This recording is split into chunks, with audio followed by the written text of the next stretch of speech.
Good morning. This is the Board of County Commissioners agenda setting. This is a regular meeting. It is Tuesday, January 31st, 2023. It is 9:06 a.m. This meeting is set to go until noon today. This is a hybrid meeting. We're in 3000 Pacific Avenue, room 110. For public virtual attendance, you may follow along on the Thurston County YouTube channel. I'm Carolina Mejia. I'm the chair of the board. To my right is Vice Chair Ty Menser. To my left is Commissioner Gary Edwards. Also in the boardroom is Ramiro Chavez, our county manager, and Assistant County Manager Robin Campbell. And before we start off the meeting, County Manager. Yeah, thank you, Madam Chair. The agenda that is before you, I had to change it in less than 24 hours, so I will recommend the board for you to entertain a motion to approve the agenda as presented for you today.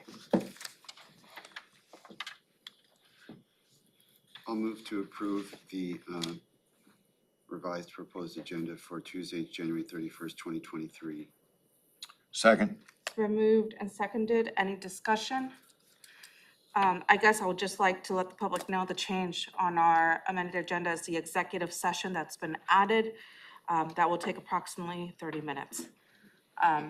So with that, I'll call for the vote. Commissioner Edwards? Aye. Commissioner Mentor? Aye. Commissioner Mejia? Aye. Thank you. Okay, so we'll move on to our standing item, homeless strategies update. And Keely Marino is up on the screen. Go ahead, Keely.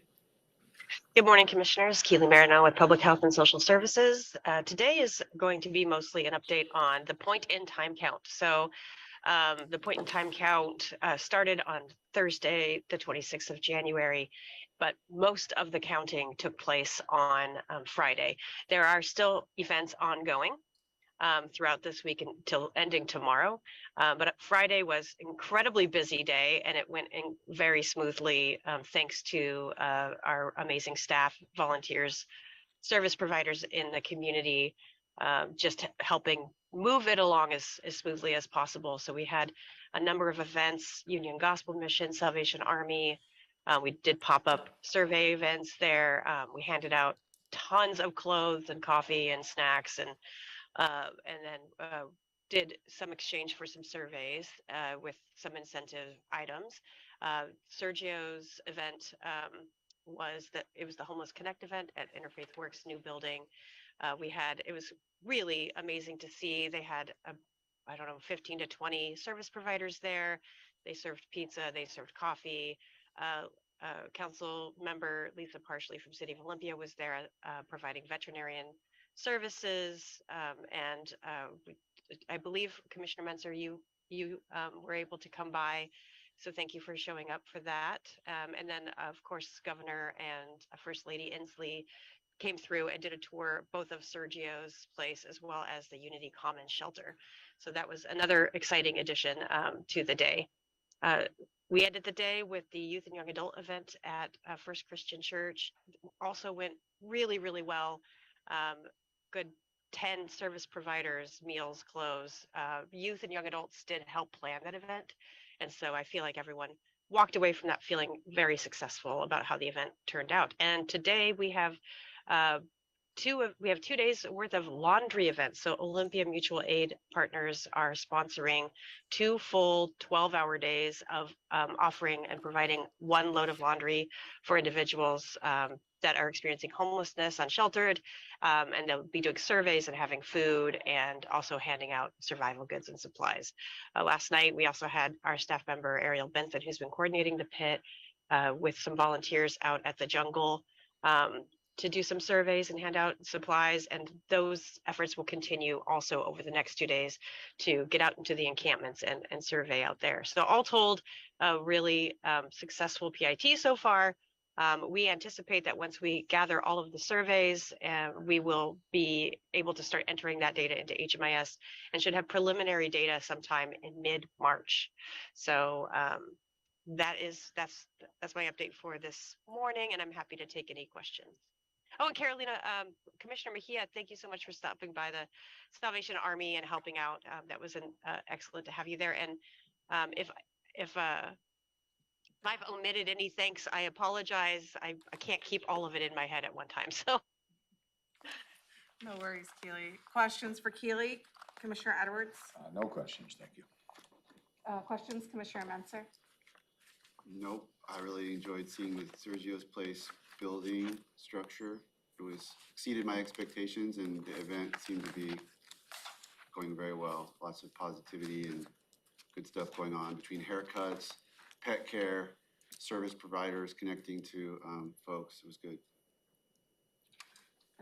I'm gonna take this opportunity and give Keely a shout out, because it was, well, I've worked with Keely at the Regional Housing Council and through several groups. It was my first time really seeing her in action out in the community, and she was fantastic and so empathetic and really just on top of it. So it was just great to see the connection she has with the community, with different community members, with the volunteers, with people who were coming in to take the survey. And it was just a great representation of the county. So thank you, Keely.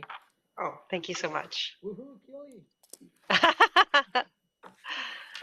Okay, All right. with that, we will move on to the review of the Board of County Commissioners draft agenda for a meeting of January 31st, 2023. We'll call the meeting to order at 2 p.m. The Pledge of Allegiance to be led by Commissioner Edwards and the approval of the Tuesday, January 31st, 2023 agenda. Next, there will be an opportunity for the public to address the board and county manager's update. I don't have any specific updates based on the public testimony you received last week. Last week, as you may recall, you received additional testimony related to the Supreme Living. And I appreciate, Madam Chair, you gave me the floor at the beginning, prior to the public testimony, where I was able to explain to the public the next steps the county is taking related to their concerns. So at this point, I believe we have addressed that a portion at this point. So I don't have any specific updates beyond that. Thank you. Any questions? Commissioner Edwards. Yes, one of the confusing things about what's going on down near Tenino is whether or not this outfit plans on opening up on the 1st of February. And there's conflicting news stories about that particular issue. And so I'm just wondering, has there been any communication in regard to the letter that was sent out by the health department back to the county? So do we have any idea if they are in fact going to try and violate our health codes and open, or are they going to try and fix something? And the question is, I mean, if they come in for a permit or looking to correct the deficiencies, have we heard any? I have not, to my knowledge, we have not received any formal correspondence from Supreme Living related to the letter that we sent on the sewer and water related issues. And I cannot say whether they're going to be open tomorrow Sure. or not. I've told the public that same thing. But certainly, if they are proceeding opening the facility tomorrow, they will be in violation, and they will be exercising our code enforcement as soon as feasible. Did we ever get any correspondence from the Department of Corrections or DSHS in regard to this? And I guess if we didn't, it's some kind of a violation of their own rules and regulations. For a response from the state related to the letter that we sent last week, or To the letter that we sent, or to the fact that this has been contemplated to be put into the area? no, we have not received any response from the state. What all of you, myself, and the county receive an invitation for a question and answer Zoom meeting. The DHSS and DOC is planning to have this Wednesday at 6 in the afternoon. And also that is available for the community to attend. That's the only formal invitation, any formal correspondence, to my knowledge, we have received related to this matter from the state. And is that the same day they're gonna open, isn't it? I believe so. That they were planning originally to open? Okay. Thank you. That's it for me, ma'am. Questions, Commissioner Mensah?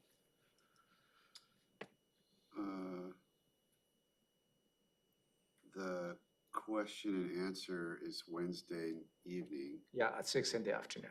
and I was planning to attend the live session yesterday until I learned from the sheriff that they canceled. Sunday, you mean? Or Sunday, yeah. So, just because somebody asked about that, got a phone call from a newspaper yesterday. And I won't be able to attend this question and answer session, so it'd be good if somebody could just kind of, I am curious what information will be provided.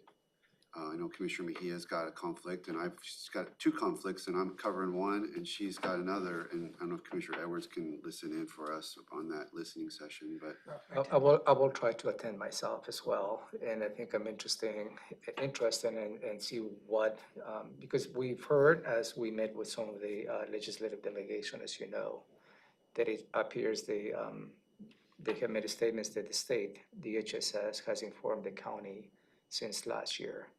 And to my knowledge, as you know, we have not received a formal correspondence from the SHS related to this proposal. It was the county's initiative when we learned from the public testimony last summer that we embark on a fact-finding strategy where we ask Leah Landon to reach out to the state to understand what the program is all about. The result of that outreach from the county to the state, Leah came and provided the board briefing related to what the program was. Parallel to that, we also asked Josh, the CPID director, to see what was the proposal and why we didn't go through a permitting process. So the county has been involved, I believe, from the last few months, but it was in response to the citizens' concern that we had related when we just came across this information. But again, we have not received a single formal correspondence from DSHS or DOC or the state related to this proposal. It was the only formal correspondence that we have received as the invitation for this question and answer briefing for this Wednesday at 6 o'clock. And I just want to make sure that, thank you for the time to give me this, because I wanted to clarify that. And I will certainly make the time to attend on Wednesday, just to perhaps listen to what they have to say. yeah, I mean, this came to my attention first, I think, because one of the constituents in my district has seen something vague posted on the Supreme Living website. And it wasn't clear what they were trying to do, but it raised their concern, and they came to me, and then I went straight to our staff to say, has there been an application for a land use permit? Is there, and there hadn't been, so there wasn't really anything for us to evaluate or engage into, and it's just unfolded from there. But yeah, at no point did we ever get any sort of notice, which I think the law does require. I have one other thing. The webinar that's due to take place tomorrow, do you know if that do we have the capability of recording that? Because I also have a conflict tomorrow.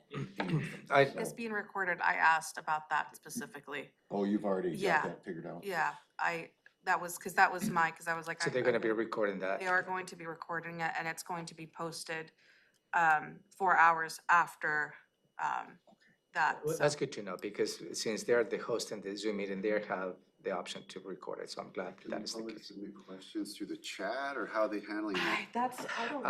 I don't know. They how talk, I heard Q&A, I heard. So- Yeah. And they asked that, to hear from the experts and answer any questions. So I don't know how they're going to facilitate questions and answers.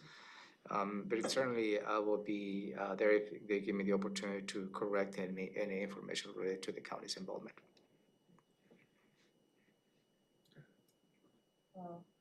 Thank you. And there's gonna be more conversation on this. Yeah, we have an executive session related to this matter later today. Okay.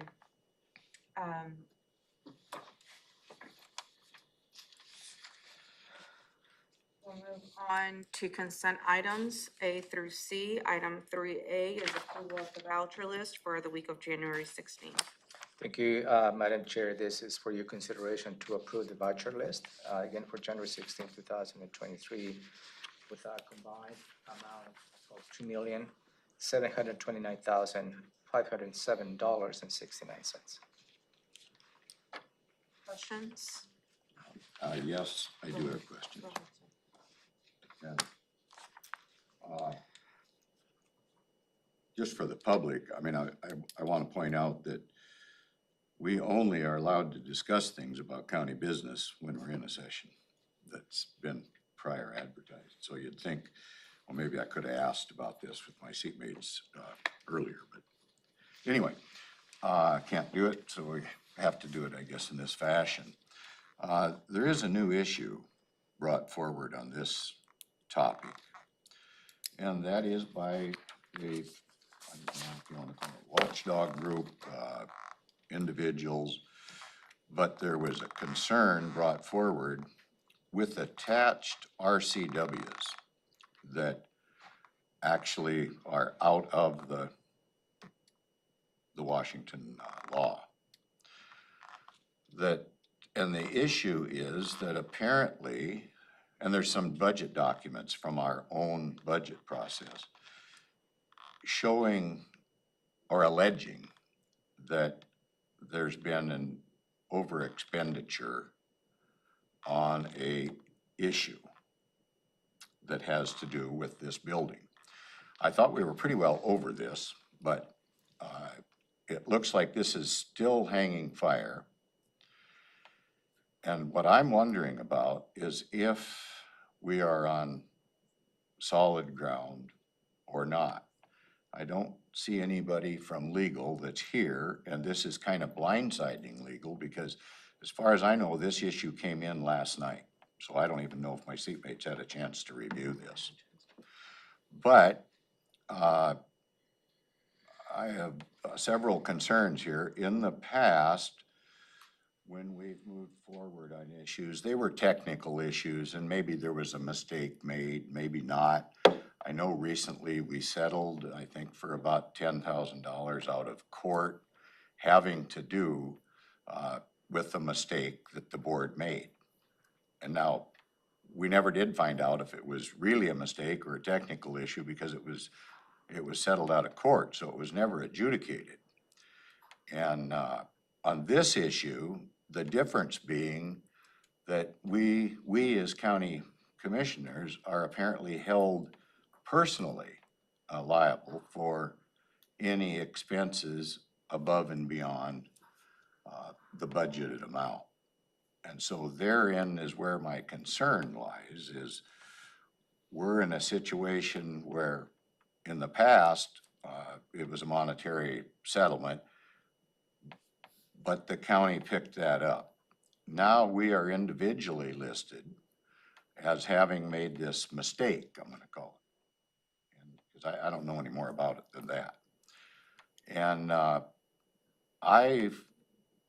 I don't have much protection as an independent. I chose to be unaffiliated with either party. And so I'm kind of out here on my own, and I don't want my grandkids to be in a situation should we be found personally liable here. So I'm gonna ask that either this item be moved to the consent agenda, or off the consent agenda, or be removed until next week so that all of us might have time to review this and talk with legal counsel and see if we're on solid ground or not. So either way, I mean, I don't know if my seatmates have had a chance to read this. I just looked at it. It came in last night. So that's kind of where I'm at on this situation. I don't want to be faced with a personal liability situation, and I'd like to hear more from legal on our standing. And I don't expect that we would get a legal opinion that quickly, and I don't know if we're up against a time frame on this particular issue. But I think legal could at least be here and say, well, no, you're okay. Really, the county, if we're wrong, it'll be the county that's on the hook, not us as individual commissioners. So That's where I'm at. Commissioner Edwards, I apologize, I'm having issues connecting the dots between the voucher list and then Mr. Pettit's email. Going through it, he's going, it's the excess of expenditures.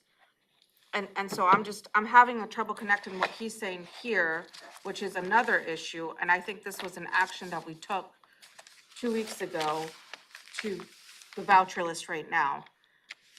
So that's kind of, I understand what you're saying in terms of his email and trying to get a legal opinion on that, but I'm having trouble connecting it to the voucher list for this week,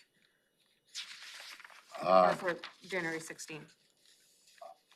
I think it has to do with this real estate excise tax form that apparently is from our budget material that shows we budgeted 700 million, or 7 million, but we've expended over 8 million. And that's my concern. If we, Mr. Pettit, I wasn't gonna bring his name up, but if Mr. Pettit did raise the concern that we've exceeded our authority, and then he's attached RCWs that say we become personally liable, not the county. So that's my concern, and I'm only asking that this be removed to protect the board. We all can decide how we want to vote on it, that's for sure, but to give us more time to review this and hear from legal.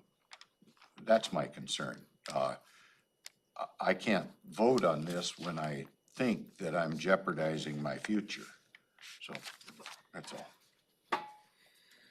County Manager? And I appreciate Commissioner Edwards, you're stating alleged. And that is alleged mishandling, and this is not the first time that Mr. Pettit has alleged wrongdoing from you as a board, from the county managers. I did read that email that's pertaining to the expenditures that reached to you. I will certainly bring the legal counsel next week in an executive session to provide their perspective and on that. But I'd like to echo Commissioner Mejia. The alleged wrongdoing by Mr. Pettit has nothing to do with this voucher list. This voucher list is part of the 2023 budget that you approved. And those are the expenditures as we operate the county on a daily basis. It does include portions of paying the lease of this building, which does not include REIT funding to pay the lease of this building. So I think it's a little bit different. Certainly I will respect your position, Commissioner Edwards. If you would like to bring this as a department item, you can exercise your vote as you have in the past. But with all due respect, has nothing to do with the alleged allegations by Mr. Pettit in this voucher list. I don't want to be argumentative on this particular topic. It's just that earlier this month, we did do a settlement that it was over a technicality, as best I can tell. And in this case, the technicality could refer to us personally or jeopardize us personally. So I'm just asking that it be maybe removed until next week, until we can find out that if there's a reason that it shouldn't be removed, then at least have it removed from the consent calendar so I can vote on it. So, however you folks want to proceed with this. Okay. Do you have any questions, comments? I mean, I'm fine to remove it for a week. I mean, it's not gonna cause any harm. I will just say that there was a point a couple years ago where I tried to keep a list of all of the things that Mr. Pettit alleged that I did illegal, and the list got so long and cumbersome that I just lost the ability to keep track of it all. So this sounds like maybe another one of those things, but never hurts to touch base with legal on something that's new. And I did I share haven't read it. I don't know anything did share about that it. email with our attorneys yesterday. Okay, so As I usual, oh, it's brand new. Brand new, so. Brand new email, not necessarily a brand new issue. this on to next week's agenda then. Thank you. Okay, so item 3B, which will now be 3A, is emergency services, special weapons and tactics SWAT physician agreement. Yeah, thank you, Madam Chair. You reviewed this item last week, Commissioners. And this is a contract that we have with Mr. Daniel Gilday. He's a physician who provides medical assistance to the special weapons and tactics. That will be the SWAT team. As you know, the SWAT team provides a very high level emergency response. And it is always good to have medical personnel providing assistance while they conduct their operations. This particular item is a 1 year, is budgeted and under Medic 1, and we have right now an amount not to exceed $30,000, which is $15,000 annually for 23 and 24. And again, it's coming from Medic 1.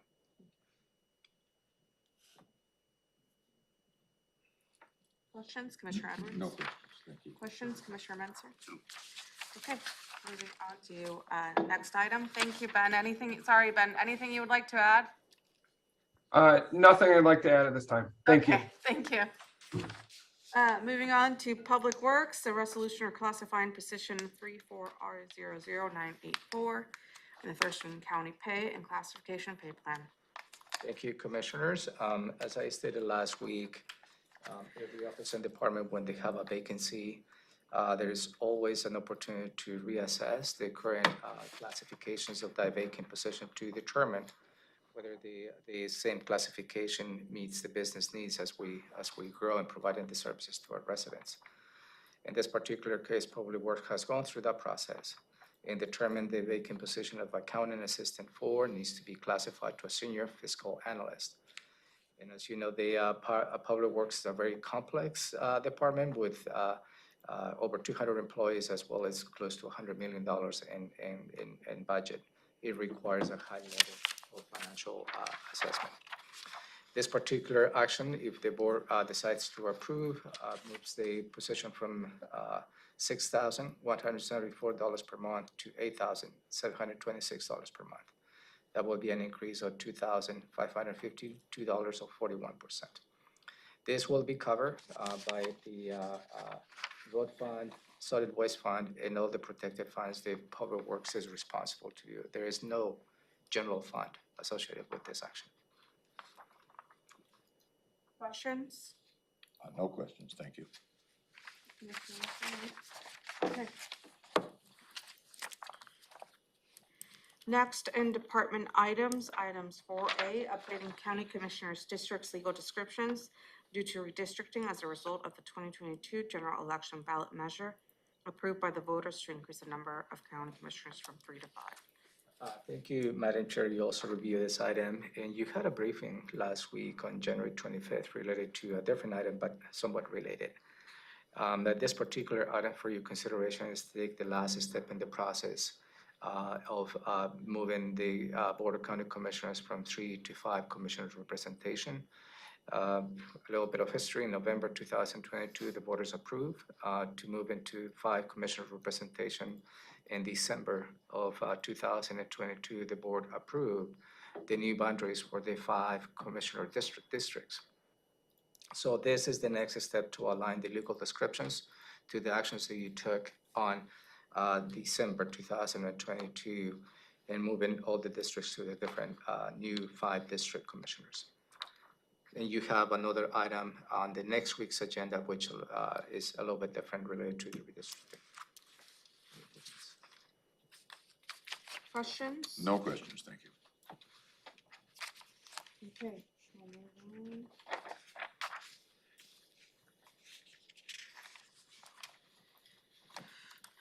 Okay, moving on to item 5A, Central Services Resolution and Call for Sealed Bids for Fairgrounds Infrastructure Improvements, project number 25560. Thank you. You also heard this item last week, Commissioners, and this is the first step of a long conversation the board has had in the past, where few years ago, the board set aside funding to invest on the fairgrounds to have somewhat of a signature project. And the signature project is still evolving. So this is the first phase where we'll be securing the services of our contractor to do the demolition of existing structures and do the site preparation for a future building. They will provide perhaps additional revenues to the fair. This particular cost has an engineer's estimate of $385,000 to $430,000. Depending on the bid process you heard last week, there perhaps may be an opportunity to bring utilities to the site as well in order to have the site prepared and ready when the actual building design is completed and the additional funding is secured. Jason is here to answer any questions. Jason, anything you'd like to add? No, thank you, Ashley. Thank you. Questions, Commissioner Edwards? No questions, thank you. Questions, Commissioner Menzer? No? Okay, no questions from me. Okay, next is item 5B, resolution and call for sealed bids for Thurston County Public Health and Social Services Water Lab relocation.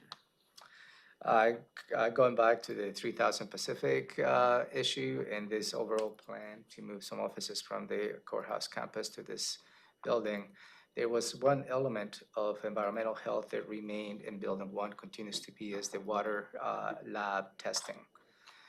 We knew that we needed to take a little time. The new water lab is going to be located on the Lilly campus. Now that some of the environmental health staff moved to this building, 3000 Pacific. So this particular request is for you to authorize the call for seal bids to do the work on rebuilding the lab at 412 Lilly Road on the Public Health Social Services building. The engineer's estimate at this point is between $655,000 to $720,000, and there is no general fund associated with this request.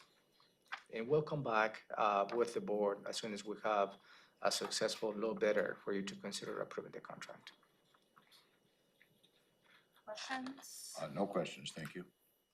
Okay. Moving on to Community Planning and Economic Development, item 6A, second a public hearing for Development Code Docket Item A-18, Agricultural Activities, Critical Areas Update. Thank you, Madam Chair. Before I work on the details of this, we reviewed this item last week, and the proposal was to have on February 28th at 5:30 in the afternoon. That's the regular fourth Tuesday where you have the 6 o'clock meeting. And this particular action is for you to consider setting the public hearing for this item for 5:30, considering that you will have a meeting at 6 o'clock. But I believe the board wanted to have that conversation, whether you would like to continue to have 6 o'clock meetings on the fourth Tuesday. And depending on your conversation, this item can be revised to have a little bit of an early public hearing. Questions, Commissioner Edwards?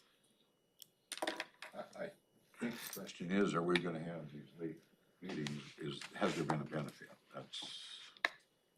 Is that kind of a decision, isn't it? Yeah. So I really haven't seen any big change on participation. We've tried this before in the past, and I think the outcome was the same. And I think we gave it an attempt to try and address concerns that the public has. And now we're gonna go to 5 commissioners, and I don't know, maybe they'll wanna try it again at some point. But I think for now, it just hasn't panned out to what we're led to believe it might pan out. So I'll just let it go with that. So that's kind of where I'm at. I'm not in love with it one way or the other. I'm not aware of a single person, to my knowledge, that's attended a meeting and was like, you know, okay, I couldn't have attended this at 2, so, you know, but since you had it at 6, I'm able to be here. I mean, the people that are here at 6 are the same ones that at 2. in 6 months of doing this that we've had a single instance of increased access. So it's on the books, as Commissioner Edwards said, if we want to revisit it with 5 commissioners, we have to give ourselves that attitude. But I'm not in favor of it at this point. I don't think it's I guess, a benefit. ma'am. Yeah. I guess I'd like to follow up on that we do make it available that they can testify remotely as well as watch our meetings. So it isn't like we're keeping anybody from being able to have access, whether we have an evening meeting or a daytime meeting. So I think the intent that and as far as I know, we're gonna try to continue that dual role, if you will, in person or So the hybrid, I mean, is gonna continue, as far as I know. yeah, is that- the board has made an attempt to continue that, to do a hybrid, and you've seen even, a lot of citizens will take advantage of the Zoom And option. if some reason down the road, hybrid isn't available anymore or something, then maybe we can talk about this again. The recording, yeah, the pre-pandemic, not everything was even recorded and Yeah. available. I mean, every word that we say is almost can be So scrutinized pretty and open. commented on, And so I agree with Commissioner Mentzer on this particular issue. Okay, so, as you may recall, the ordinance that you passed related to your meetings includes may hold a meeting on the fourth Tuesday, so you exercise it, they may. So at this point, we idle, we go back to 2 o'clock meetings, and certainly there is another opportunity for you to revisit that, as you see fit. One other thing I'd just like to throw in here that this also has to do with our employees and disrupting their normal activities when maybe it really isn't necessary to do so. And so in this day and age when it's tough to keep employees and we're trying to do everything that we possibly can for recruitment and retention, this is just one little piece of that, but I think everything helps, so.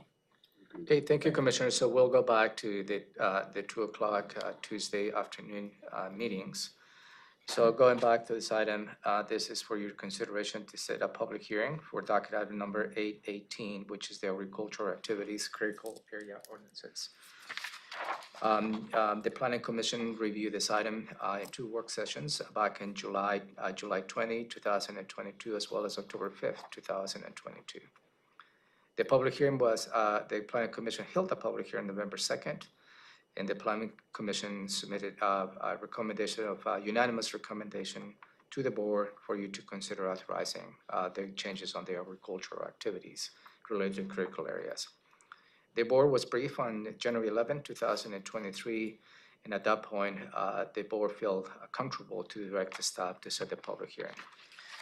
You need to hold a public hearing prior to you taking a formal action to change the county code. So this particular action will be for setting a public hearing on February 28, 2023 at 3:30 in the afternoon.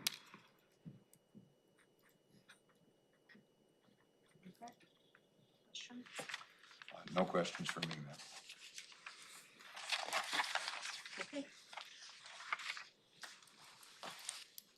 Thank you, Ashley. Public Health and Social Services, item 7A, approval of amendment number 11 to the Washington State Department of Health 2022 through 2024 consolidated contract number CLH 31030. This item is for next week, not for today, so I will review this item when you review the next week's agenda. Scratch this one off. Yeah, so this will not be part of your agenda this afternoon. Okay. So, moving on to Public Works, item 8A, contract award for the Public Works Solid Waste Facilities Pumps, Systems, Upgrades, and Improvements, Stormwater System. Yeah, I provided a little bit of an explanation. It seems to be a little bit more complex, the simple item. And this is related to the, back in June 2022, the board authorized to go ahead and secure the bids for to do upgrades on the pump system and related activities. The result of that process is the proposed bid was way above the budget. So the department went back to the drawing board in terms of the contract bidding documents, and they provided a base bid in option 1 and option 2. So the result of that process, they awarded the base contract to Rawlings Incorporated of Aberdeen, Washington. That included the base bid plus option 1. As part of the 2023 budget update process, you added additional funding to cover option 2 of this particular bid. And that is the request today for you to authorize awarding the option number 2 or the overall contract to the same outfit. That will be Rawlings Incorporated of Aberdeen, Washington, to perform all the required work related to the pump updates and upgrades. And we have Susan here to answer any questions from Public Works. Susan, anything you would like to add? No, I think the county manager did a great job describing it. Thank you. Okay, questions, Commissioner Edwards? No questions, thank you. Questions, Commissioner Munster?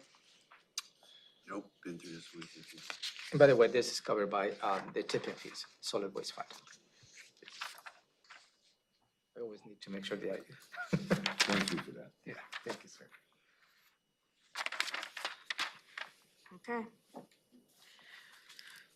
Moving on to item 8B, resolution call for sealed bids, purchasing and planting trees as mitigation for the Marvin Road upgrade projects. We also have a good conversation related to this particular item, Commissioners. As you may know, the Oregon white oak is a protected habitat that provides habitat to the western gray squirrel. And the western gray squirrel is a protected species under the Endangered Species Act. So this is a proactive approach for the department to go ahead and issue the call for seal bids to secure the contract and purchase of 300 trees between 2 and 3 years old. And that needs to be planted as part of the mitigation measures when we improve portions of the Marvin Road corridor. Excuse me. This is a little bit of a proactive approach because those trees needs to be put in a nursery and they need to grow and establish before we can put them in the ground. And also, when the project is completed, actually makes sense to come back and put the trees planted as part of the mitigation of the construction project. Any questions? I can elaborate on my history related to the western gray squirrel if you like, but. Questions? Oh, sorry. Ryan, anything you'd like to add? Nope, that was a great summary. Thank you. Okay, now questions, Commissioner. Let's go. I'm not gonna opine on the squirrels, but the dollar amount is being covered from where? This is part of the road fund. Thank you. Yeah, thank you. Questions, Commissioner Munster? Yeah, I love the conversation in regards to sizes of the squirrels. I learned quite a bit. Okay, moving on, we have a public hearing at 3:30. I will be pausing our regular meeting to move to our public hearing at 3:30, and then if we are not done with our regular agenda, then we'll move back. Our public hearing today is to consider adoption of compost procurement ordinance. Yeah, thank you. You will hear public testimony related to an ordinance that is in alignment and response to House Bill 1799. They became law as part of the 2022 legislative session. The primary goal of this bill is to reduce the emissions of methane created when organic materials like food and yard waste are decomposed in the landfill. This particular action really impacts the county jurisdiction as well as other local jurisdictions. And this is an attempt to align our operations to the new law. For your consideration this afternoon, you have two actions. Is one, to close the public hearing, and depending on the public testimony that you might receive, you have an action for your consideration to approve this ordinance as presented to you. But if the public testimony is such that you would like to have additional conversation, we certainly schedule a follow-up briefing for you to talk about the public testimony you might receive this afternoon. Dean, anything you'd like to add? No, the county manager overview was very complete. Thank you. Commissioner Edwards? Oh, maybe I'd ask Dean, just, have we had any public comment on this issue? We have not, as of yesterday. Thank you. Thank you. Questions? Okay, and that will conclude our agenda for January 31st, 2023.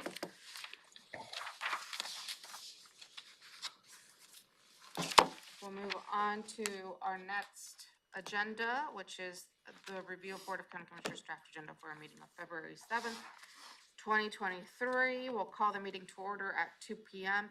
Pledge of Allegiance to be led by Vice Chair Menser. Approval of the Tuesday, February 7th, 2023 agenda. We have a presentation that day, which is the proclamation for African American History Month. The proclamation is attached, I believe. Yeah, It's it in is your packet. attached, yeah. And Jamie, anything you would like to add on that?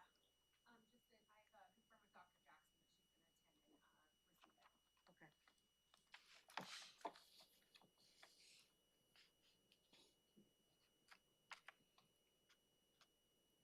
Thank you. Okay, next will be an opportunity for the public to address the board and county manager's update.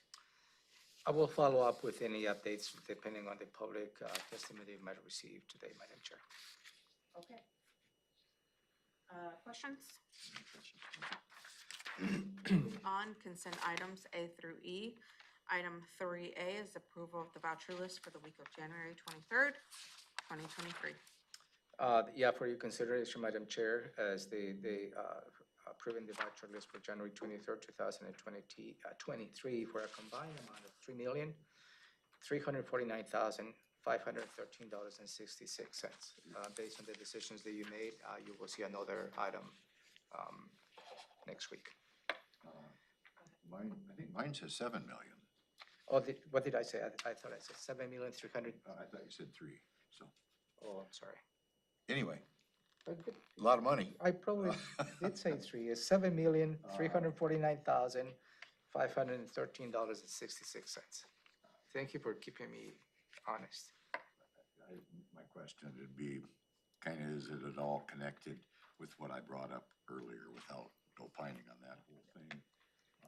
Maybe we could have some discussion about that as we move forward next week. Yeah, I will touch base with legal counsel to make sure that you have your questions answered next Tuesday. Thank you. Questions? Okay, moving on to item B, pretrial services, a resolution setting their salary range for pretrial services director in the Thurston County at-will pay plan. Yeah, thank you, Madam Chair. This is a follow-up to the board's decision when you went through the major update of 2022-2023 biennial budget, when you add additional funding to revise the salary of the pretrial services director. This is the administrative process for you to formally approve this. So the new salary for the pretrial services director will be from $8,823 per month. That will be the lower end, to $11,764 per month. That will be the high end. That will be an increase from the current salary on the top end of $1,848 per month, just about 19%. And again, this is following up on the board's decision when you already approved the plan of this item. Questions, Commissioner Edwards? And this doesn't mean that initially it's gonna be that much of a cost. No. Further down the road, it'll become part of the base budget, which will add. Yeah, it is already part of the base budget in 2023 in terms of the funding. Right. So as you know, the pretrial services director, Marianne Clear, resigned from the county. Her last day is this Friday, in fact. And so we're gonna, as soon as you approve this at your will, then we will go ahead and advertise for her replacement based on the new salary. And you're right, depending on the qualifications and the skills, the new director will come. The placement of the salary may not be to the top end. Commissioner Menzer, questions? Does this range align with, is it trying to align with another group of county employees, like the public health director or the public works This what director? is aligned, and we had a conversation with Maria in the terms of the roles, responsibilities, and the scope of our department. So this is aligned to the level of an assistant director level. It's not quite to the full director position. An assistant director then can go up to the, whatever it was, 11,000. No, because this department does not have an assistant director. But in another department, assistant director would have the same range up to 11,000 something per The month. same, yeah. We did have the conversation with your HR director in terms of the scope of responsibility, and I think this placement is adequate. Go ahead. I think the public ought to know that this position is, not only is this now it's a recruitment tool, I guess, but the position itself ends up helping us alleviate jail overcrowding quite a bit. And jail overcrowding is not only a big financial burden, it is a liability that the county faces. So I have to say, I like to be a little bit tight with the dollars, but I want to recognize the total picture when we're doing this. So seems like a lot, but hopefully it benefits us a lot. Thank you. Okay. Any other questions, comments? Okay. Moving on to item 3C, end date extension of the racial equity program manager position. Yeah, Madam Chair, the racial equity program manager position became vacant as of tomorrow, will become vacant as of tomorrow. And I will ask for the board to consider extending the current position, which is a temporary position, who has an end date of December 31st, 2023, to extend it to December 31st, 2025. The extension of this will allow the county to go through a recruitment process. If we continue to have the December 31st, 2023 end date, it will be extremely difficult for us to find a new person. Questions, Commissioner Edwards? No questions, thanks. Questions, Commissioner Menzer? No questions for me. Moving on to item 3D for Public Works. Board write-off of 2022 uncollectible public works department accounts. Yeah, this is a yearly event. The board entertains in any type of business we conduct when we collect fees for services. There is always what I call some delinquent accounts, so we cannot just recover the cost. So we have been proactive on this just to make sure that we don't accumulate this bad debt over the years. And I think maybe Commissioner Edwards and Commissioner Messer were here when we had to reconcile the old debt, which became a large sum amount. So on a yearly basis, we go through and retire this bad debt, what we call is uncollectible. In this particular case, is related to the solid waste and tipping fees in the collection process that we're going to be able to collect. And and the total uncollectible amount for 2022 is $3,562.40. So if you put that in perspective, this amount, considering the $29 million of the solid waste fund budget, is 0.1%, which I have to really give Public Works kudos to being proactive. Proactive first in trying to collect all the fees, and secondly to be proactive and come in every year and retire bad debt before it becomes a larger issue. So Karen is here to answer an additional perspective. Karen, anything you'd like to add? No, thank you, Ramiro. Other than, I would also add that we do not have any water and sewer utility accounts that are uncollectible this year. So that's again, from our perspective, another example of our attention to this and making sure that we are keeping on top of our accounts. So thank you. Questions, Commissioner Edwards? No questions, thank you. Questions, Commissioner Munson? 99.9%, it's not bad. Yeah. There's a pretty good- 99.8, I don't know, but 99.9. Okay. Understood. Okay, thank you, Karen. No questions from me. Moving on to item 3E, from the Treasurer's Office, write-off of uncollectible personal property taxes for 2022. Similar to the previous item, but this is under RCW 84.54240, where the county commissioners will retire uncollectible personal property taxes. They have not been able to be collected by the treasurer's office. This year, the total amount is $15,741.69. It's $15,741.69. And that includes a combination of a few things related to mobile homes. They have been destroyed. They really don't have an economic value. Related to the mobile homes, that is at $3,137.15. And also the uncollectible amounts include business accounts, business they have closed, business they have incorporated, or they have no assets, and business they have gone to bankruptcy. That totals $12,604.54, and that amounts to $15,741.69. And Eric is here to answer any questions.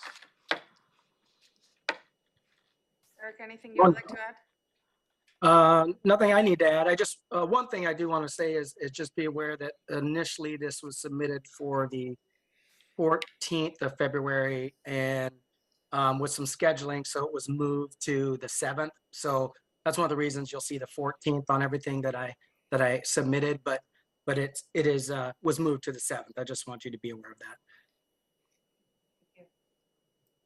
Questions, comments, Commissioner Edwards? No questions, thank you.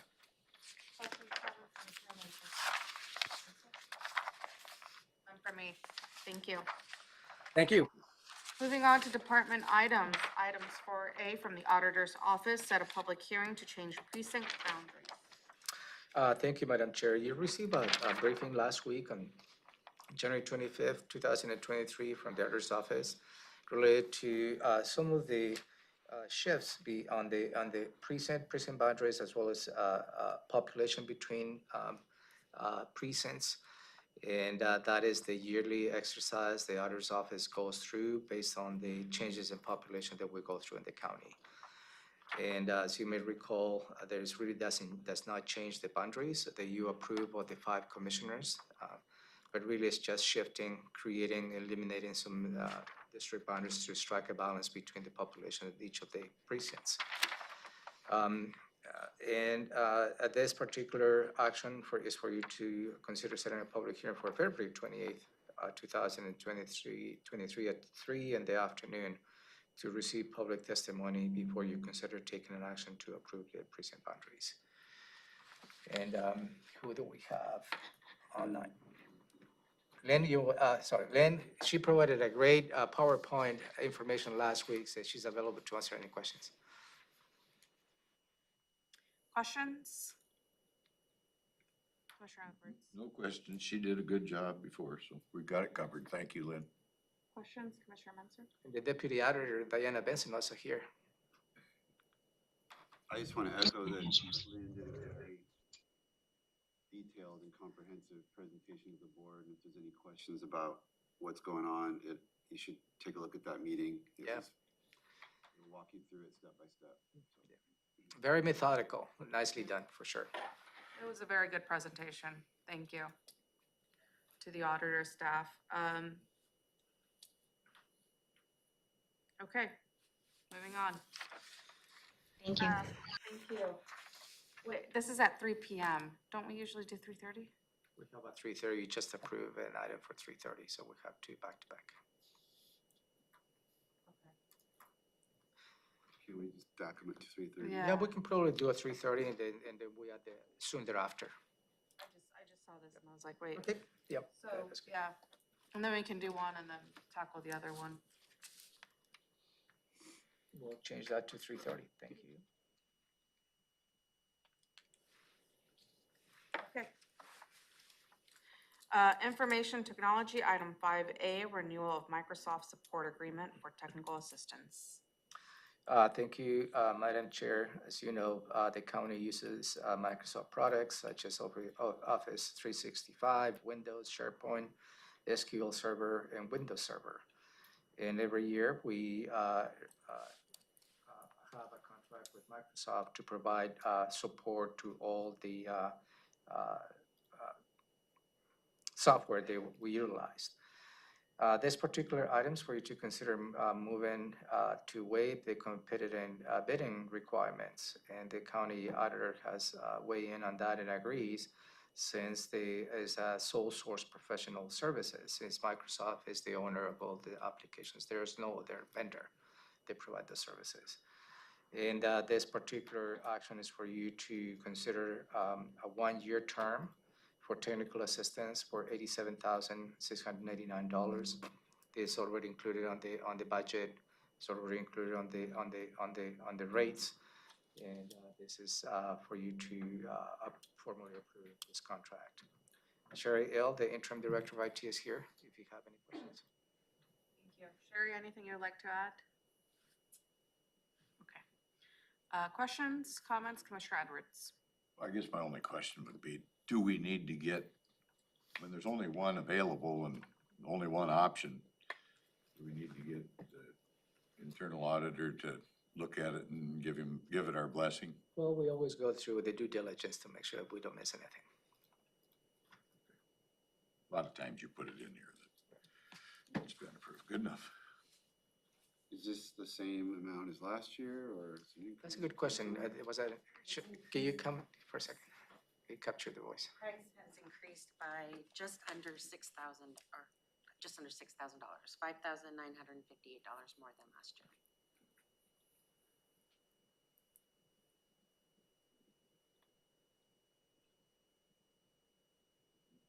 I was ready for that one. You asked me that Thanks. last year. I did, yeah, well, it's just trying to track this, in terms of what the increases are and for what we're getting, and I assume the contractual scope is identical. So exact same set of services, paying 6,000 more, which looks like 8%.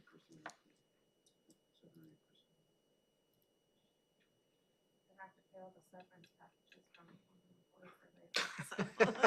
8%. Couldn't resist. Sorry, good, just. Okay, thank you, Sherry.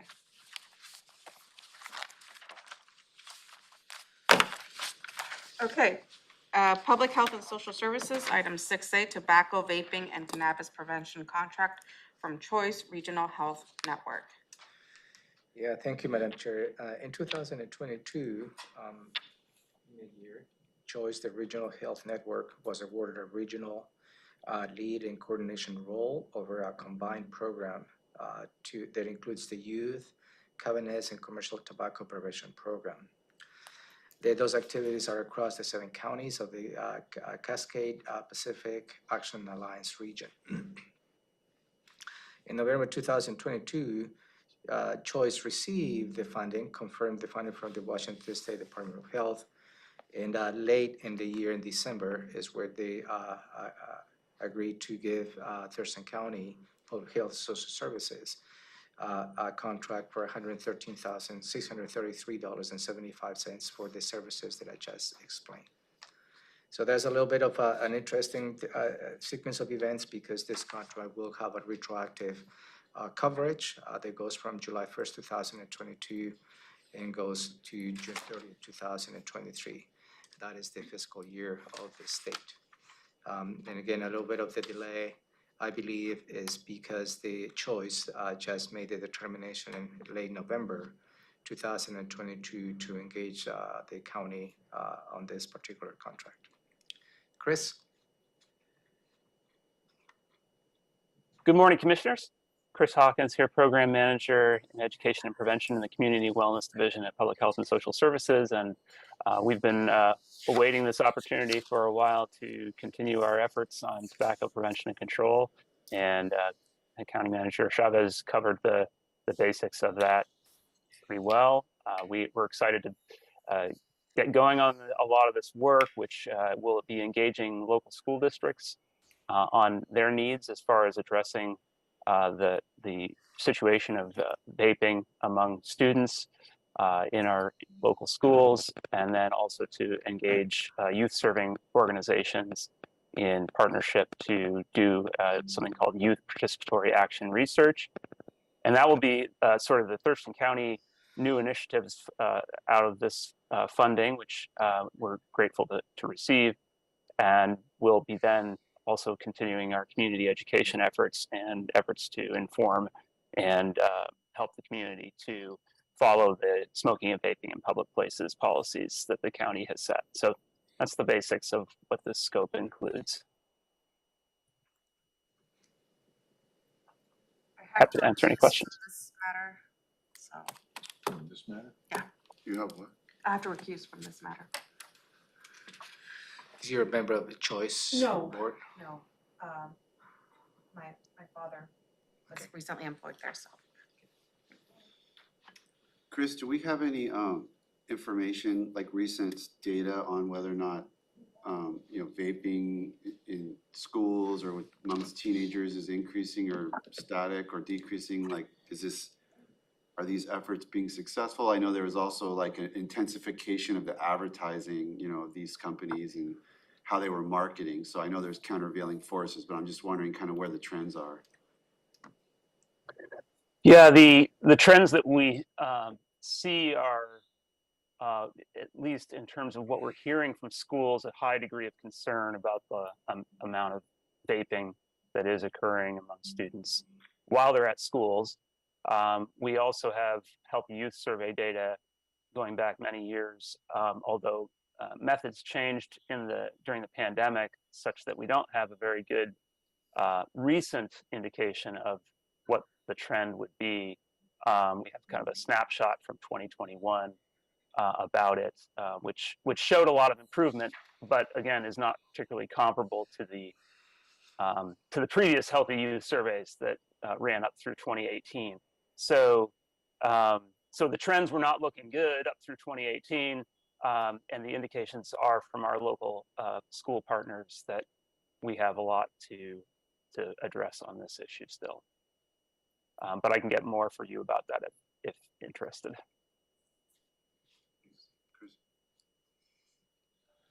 It sounds like we're not winning. Is that what I'm hearing? This issue, we're on the losing end of the equation? I don't know that I can conclude that from what we're seeing. We know we have more to do. We know we can do better, and that's I think what this effort is trying to accomplish. We are certainly making a difference, and a lot of that has been the board's own help in setting policies for the county and helping with that smoking in public places law, because we know that does impact youth initiation, as do things like the Tobacco 21 law that was passed a few years ago at the state level. So we know we have more to do. There's some good things in place that we are still implementing and seeing success in having lots of good partners to work with in our community. And that's what this proposed work plan would do, is continue those efforts. Does this money that's coming in, this 113,000, does it cover our costs to present this topic to the youth of our community? Yes, this does include community education efforts. So this would cover our costs related to that on tobacco, vaping, and cannabis for public health and social services. Is our goal realistic? I guess like the Traffic Safety Commission, they've got a goal 0 fatalities. Well, I mean, I don't care how you talk about it, that's not realistic. never gonna, it's an unachievable goal unless we all start walking. Have you got something similar going on in your presentations? I mean, are you realistic in your goal? I think certainly our SMART goals for this year are realistic. Obviously there are reach goals that are set more at the state and regional level, and we're aligning to those to make it, make this impact. I think target zero is aspirational, obviously, but it's also true that we wouldn't accept it. No level of traffic death is really acceptable or desired by our community. So we really do want to have those things that we strive for, which is, can we get to the point of having a near zero level of people starting to smoke and vape when they're young, because we know of those long-term lifetime impacts of substance use. So sorry to put an aspirational goal to it, but I think that's kind of what we want to get to. Okay. Ultimately. Thank you. Okay. Thank you. Next is the approval of amendment number 11 to the Washington State Department of Health 2022 through 2024 Consolidated Contract, number CLH 31030. Thank you, Madam Chair. Back in January 11, 2022, you approved this contract with the Department of Washington State Department of Health. Excuse me. Where are you finding that at? 6B.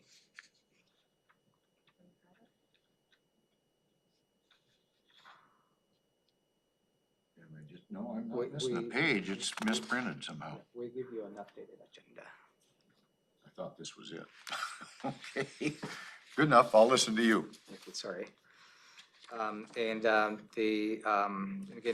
the board approved this, what I call the big umbrella in which we receive funding from the State Department of Health to conduct many activities within the Department of Public Health and Social Services.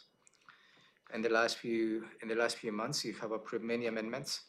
In this particular amendment is number 11. They will add $77,638 for a maximum amount this so far of $12,409,633. And the additional funding is intended to address the injury and violence prevention overdose data in action. It will be to support the Office of Drinking Water Group B programs, as well as Office the immunization COVID-19 vaccines to some extent. And again, the action for your consideration is to approve amendment number 11 for an additional $77,638. And Kurt is here, and I think this is your last day of wearing this cap, right? Yes, you're getting your money's worth. Today's my last day still working in public health. Thank you. So do I need to be concerned about the item that was on today's agenda is like totally different? Yeah, that's why we move it to next week, because I was not ready for today. So next week is the right information. Hard to argue getting more money, right? Well, yeah. Yeah, I like the increasing the contract instead of decreasing. Yeah. So we moved that late yesterday. Okay, thank you. Any questions? Nope. Okay, so with that, at 5:30, we will have a public hearing from Community Planning and Economic Development, and it's public hearing for Development Code Docket Item A-19, Wireless Code Update. Yes, thank you, Madam Chair. You made an effort to be responsive to the citizens concerned. They would like to have a public hearing at 5:30 in the afternoon on next week. And we will be receiving public testimony related to docket item number A19, which is the wireless code update. The planning commission provided you with some perspective, and they voted on a 5-3-1, one being absent. And also they provided with some of what they call the minority report. A lot of conversation. At this point, for your consideration, I only have one action for you to consider next week. That will be to close the public hearing. And if we will schedule a follow-up briefing for you to have the opportunity to discuss the public testimony that you will be receiving next Tuesday. Okay. Questions, Commissioner Edwards? How many times has the public had opportunity to express concerns about this? I don't know, with us or the planning. I think the planning commission had quite a few. Public, Yeah, quite a few times, haven't it? yeah, the planning commission on May 5th, 2021 reviewed the item and at several work sessions. June 2nd, 2021, the planning commission held a public hearing. On June 2nd, 2021, immediately after a work session, the planning commission requested the Board of County Commissioners to consider forming a stakeholder committee. On June 23rd, the Board of County Commissioners directed the formation of a stakeholder committee with representatives from the community, wireless providers, as well as planning commissioners. They held, I believe, 3 meetings. On August 18, 2021, the planning commissioners determined the participants to invite to the stakeholder committee. October 19, November 10th, December 8th, 2021, the stakeholder committee met 3 times with staff and legal counsel. Between February and August 2022, the planning commission held 9 follow-up work sessions after the public hearing. And again, on August 3rd, 2022, the planning commission provided recommendations on a 5-3-1 for you to consider this code amendment. Did I answer your question, sir? Yeah, thank you. I mean, I'm just trying to get the point out there that there's been a lot of opportunity to address this. I don't know, I guess I've got the old one in front of me, 5:30. Did it changed from 5:30, from 3:30 to 5:30? Yeah, you already made that decision. Yeah, okay, good enough, thank you. Okay. Questions? Tom Cena, is the long, I've been getting a lot of input. Is that gone only to me or is that gone under the record for public comment? No, it's a record. Yeah. Okay. I don't have any questions. Thank you. I will conclude our agenda for Tuesday, February 7th, 2023.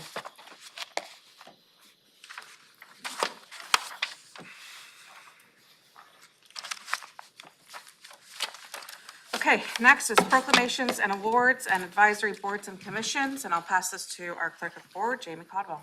Good morning. Outside of the proclamation that's already been reviewed, I have no updates. For boards and commissions, the standing applications have been included again for your review. I did receive an appointment application request for the EMS Council and an affirmation request for the Solid Waste Advisory Committee for the City of Olympia representative. Both have also been included. Outside of any questions, that's all I have. Okay. Any questions on the proclamation schedule? Yes. Couple of them. So on September 5th, we have Day of Service and Remembrance. Now, I had suggested that we take the proposed draft from the Tenino council member and maybe weave them together in terms of Tenino has adopted the first Saturday, I think in September, as like First Responder Appreciation Day or something of that nature. They wanted to know if the county would recognize it. We got a draft. My suggestion, if I remember correctly, was to see if we could maybe tie them together and kind of combine the elements. I get asked about it every time I run into that council member, so I wanted to just follow up and see if somebody has taken the time to try to maybe weave together a draft that would kind of accommodate what they've got going with what we previously had and make it one. I haven't yet, but I certainly can. Okay, do you have a copy of that? Yeah, they sent it to me as well. Okay.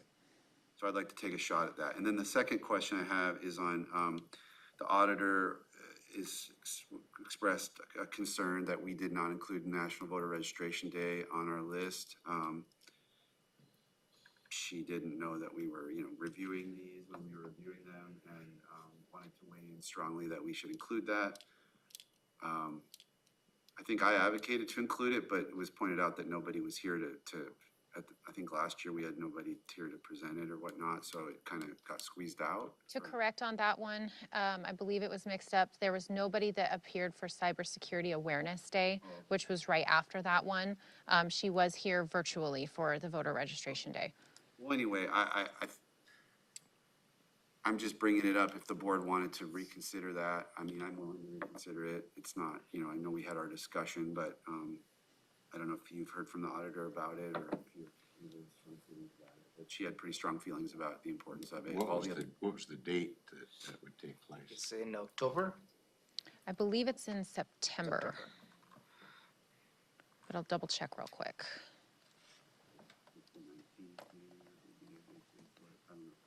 She's saying that she does all the other jurisdictions all do it. It's, it's national as well as done across the board here in Thurston County. I can't make all the points that she was making, but. I'm concerned with it one way or the other, but we need to know the date. It's September 26th this year, the fourth Tuesday. So we could maybe put it on our 19th or 26th, if the board's willing. We're not double. Yeah, we can certainly add it if that's the board's. Yeah, this is, somewhat of a baseline. You always have the option to add or delete any proclamations. So that was the 19th? September 26th. That's the date? That's the date. Yeah, it's the fourth Tuesday in September is what she explained. Okay, well we don't have any other confirmations. What was the point of taking out? I remember we went through a lot of conversation through each one of it. I have to go look back in my notes and say why you need. And I think it's, and as Jamie stated, I think we were wrong in stating that nobody came for that, for that proclamation, but it was the cybersecurity proclamation, nobody came.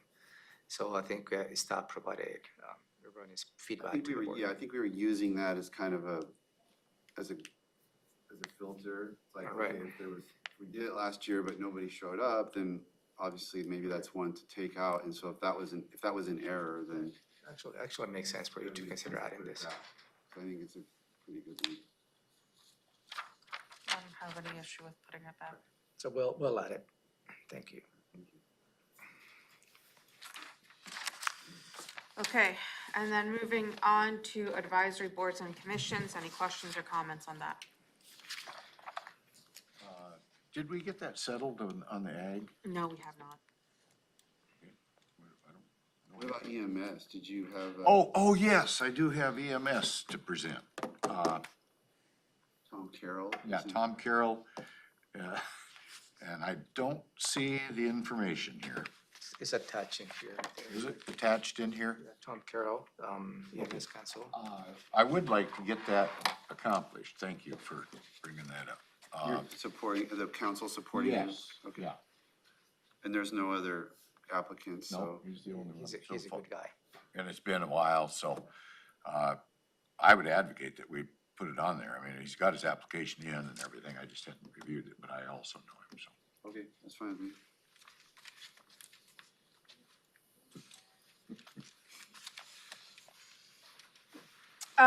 Is there an opening for EMS Council? I did double check with Sandra Bush, the staff contact, and she said, yes, there is. I wasn't aware of it previously, which is why it's not on the list there, but I did confirm with her just to make sure.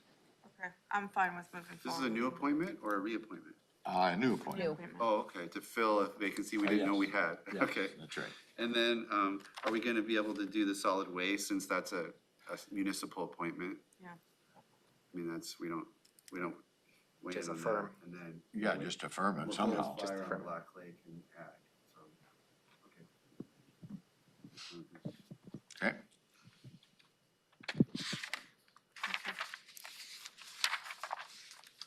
I will say I ran into the chair of the Ag Committee. And I know he's ready to fill you in, and I asked him about that, and he said that came about, he actually was advocating for Mr. Schoenbacher, but somebody else or the committee felt he was still a farmer and it's for a non-farmer, so he's waiting for a phone call when you get a chance. Okay. I told him you've been extremely busy on this whole thing. Which, I've been looking at I guess, you know, when I speak, I've been looking at the videos and the attendance for the ag advisory, it seems, right, like, I remember when there was this huge push of like, we need to have the full because, you know, and it seems like they're even still struggling with the quorum side of things, like, there's not a lot of, and so you know, one of my questions I'm gonna ask is like, do we need to replace some members that are maybe not as committed or can't show up, or, Sure. because, you know, I've been seeing just the trickling of 5 to 6, you know, members coming in and voting on different kind of things, so that's gonna be kind of one of my questions. How many are there supposed to be on that, actually? It's, 13 or something? no, how many, it's, I don't recall either. But I do know Mr. Schoenbacher's was looking forward if he gets it to participating. Maybe we can probably contact the staff that supports the Ag Advisory Committee. If we can get a somewhat of a report of the attendance. Yeah, then we can bring that back to you.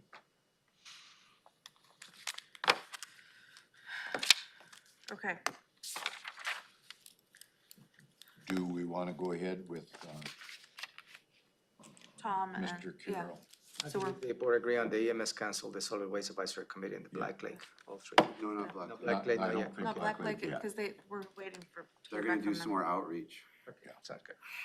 Okay. So the two. Okay. PIO check-in, and then we'll take a break. Good morning, Commissioners. Megan Porter, Public Information Supervisor. I have no updates for you this morning. Thank you.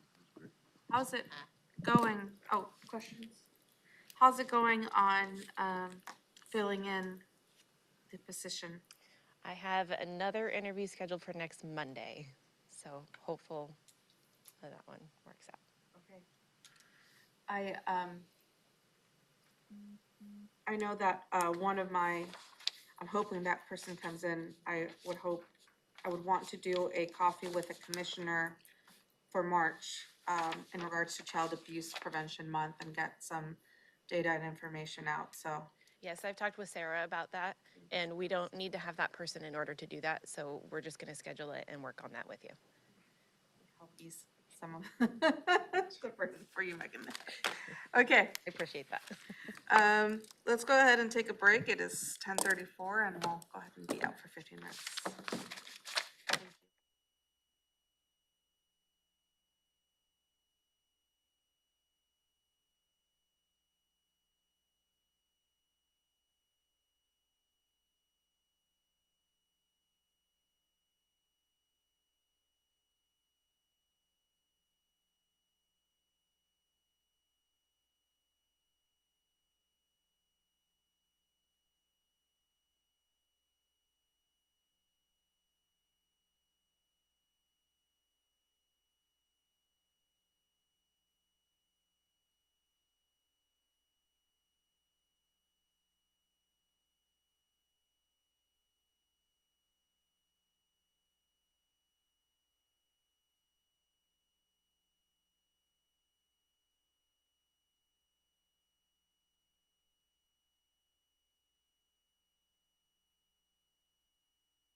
We are back from break. It is 10:54 a.m. and we left off with legislative update. Madam Chair, before we move into the legislative update, I'd like to go back to the conversation you had on the advisory boards and commissions. Give us, staff, some time to confirm the application from Mr. Tom Carroll has been reviewed by the EMS Council. I don't think that it has, Yes. so So a little bit of we'll, a mix-up there, yeah, maybe we we'll better. come back next week and Yeah, give very a good. confirmation next week. So in the meantime, until then, the only appointment that you will see on your agenda will be to the Solid Waste Advisory Committee of Councilmember Lisa Parsley. Okay, thank you. Just want to circle back on that. Thanks, Kurt. And the legislative update, you have a copy. We distributed that this morning. It seemed like everything is a fast-moving train. So I'm not gonna go through each one of them, but I highlighted a couple on page number 2. House Bill 1071, and that is a conversation the board didn't conclude. That will be the bill, there's securing resource officers to all the schools. I provided my perspective as to why I suggested be neutral, because it seems to be a little bit of a concern. They takes away there for the school district to determine what their needs are and hiring resource officers for their schools that meets individual needs. That conversation started with the board, but I don't think that was concluded. I have highlighted on that. And again, the position is just staff's position, not necessarily what the county could be. So. Well, it sounds like we have some concerns from the board too. I think there was, I thought we did decide to stay in neutral because there were two kind of viewpoints, and so it was like best that we just stay neutral on this situation as a board. Sounds good then. And if individual board members want to be pro, that's up to them. That's individual, but not necessarily representing the county's position. Yep, thank you. Then all the updated positions, I don't want to go through that, and let me go to some of the new bills. And that on page number 4, you have. I tell you what, could we ask a couple of questions? No, absolutely, please do, Just please do do. we have a moment? Yeah, go ahead. I'm wondering about HB 1123, supporting local and tribal control for clean energy facility siting. And we're neutral on it. First page. No, page 2, page 2. I was just wondering, is there something in here that we're concerned about, or? You know, when I want to, let me go back to my notes. And I actually thought maybe Ty might know the answer. Well, I know from, what I know about this one, I know from WASAC meetings where I know that certain state was kind of looking at trying to cite more clean energy, and certain counties didn't like that they didn't have as much say over it because, and it related to a tax issue where like if the solar panels were installed, they were treated as personal property or something that depreciated, and it reduced the tax income. So they wanted more control over it because it affected like parts of their land and reduced tax revenue. So they're trying to argue, this was last year when I was on LFC or when I was in some of the WASAC meetings, there was an arguing of, you know, letting the counties have more say about where these solar, I think it was particularly solar panel facilities got sited rather than the state telling them they had to take them. So I'm guessing that this bill is an attempt to try to strike a balance there, but I don't know the ins and outs of it. Okay, good enough for me. Well, I'm okay with Commissioner Mentzer's explanation. That takes care of it for me. There's a carryover position from last year. And then It's really in eastern, it was eastern Washington counties. I don't think it really has much to do with us. Mainly solar panels and windmills. Yeah. That includes all that, big projects and, yeah. on HB 1136 on page 3, we're showing an opposition of that, and I'm curious what that is. So what it does is this bill puts a burden to the counties and local governments when an individual it's fired. Then this bill allows for the individual to file damages. Does that have to do with the virus? Nothing? Nothing to do with that. Okay, good. And then concerning residential housing regulations, two steps down there, HB 1167 on that same page, neutral. The because imposes a 11.6.1.6. I have my notes. Give me a minute.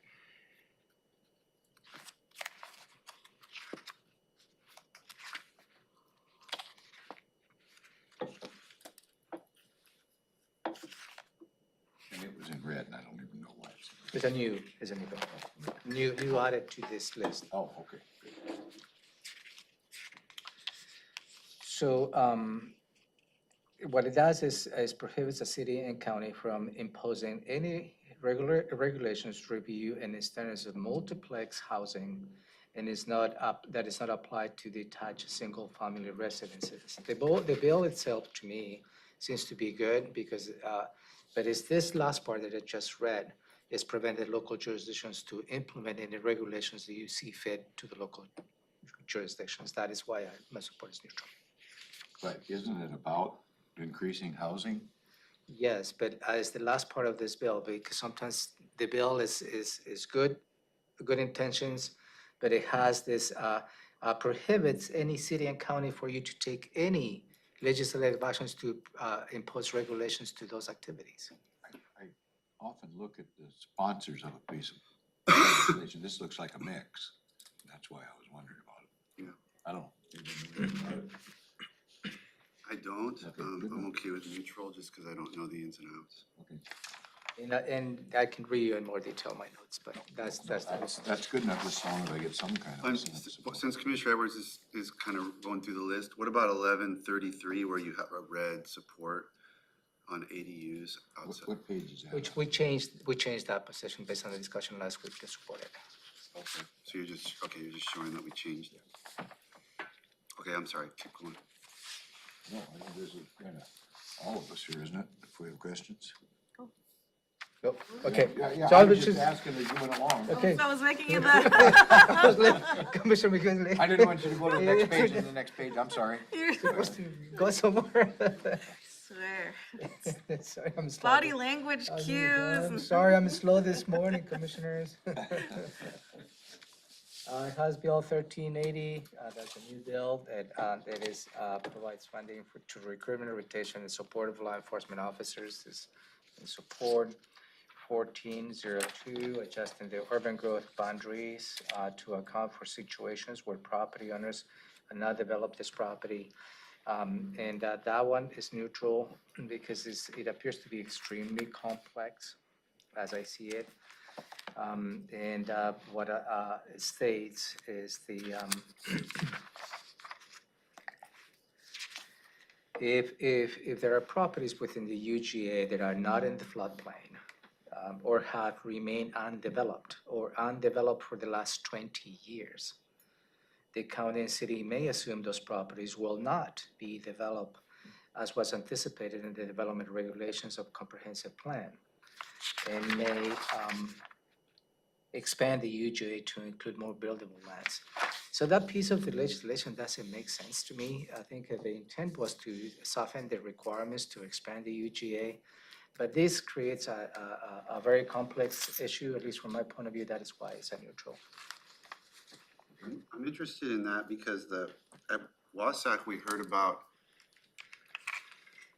one of the breakout sessions at the County Leadership Conference was about some kind of program to swap UGA land. And that's like, it might make more sense if you're like, okay, you included a land that, actually is not going to be developed. So you remove it and find another kind of compensatory. So you're not actually increasing the total amount, but you're trying to meet the original intent of the boundaries that were set You know what I mean? Right, no, Versus this seems like what you said is it's not, there's no compensation required. You can just expand because, And why are you keen on the floodplain properties? This is, just doesn't make sense. If we holistically, if there's a flexibility on expanded the It's UGA. all about floodplains, it is? Yeah, you said? for specific properties within the floodplain. Okay.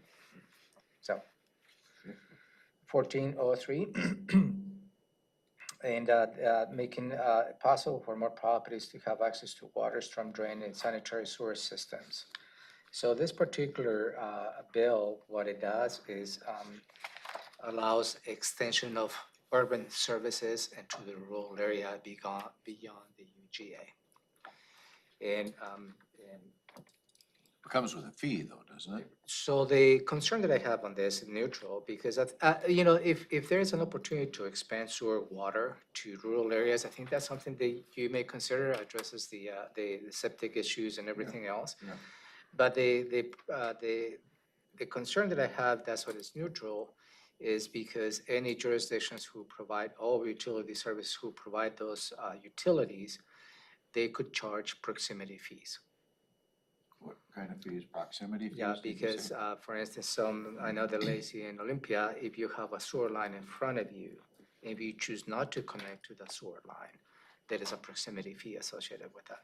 If you choose not to? Yeah. Does that mean they charge you if you don't? Yeah. connect? And this has something to do with that? This may lead to that, and that's my position is neutral. Okay. My suggestion for Yeah, a position yeah, is yeah. neutral. Okay, good enough, good. 1425, page 5.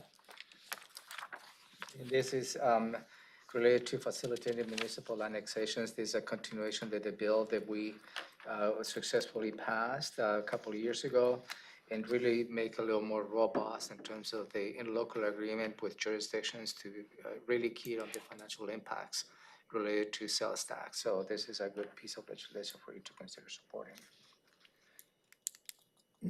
1449.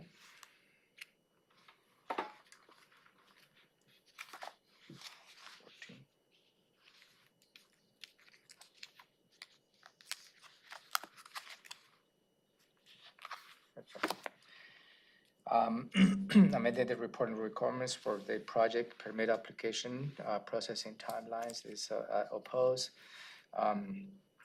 This piece of legislation imposes specific timelines to each jurisdiction as to when the permit of application should be completed. If for some reason a jurisdiction doesn't meet that specific timeline, that application deemed to be completed and move forward.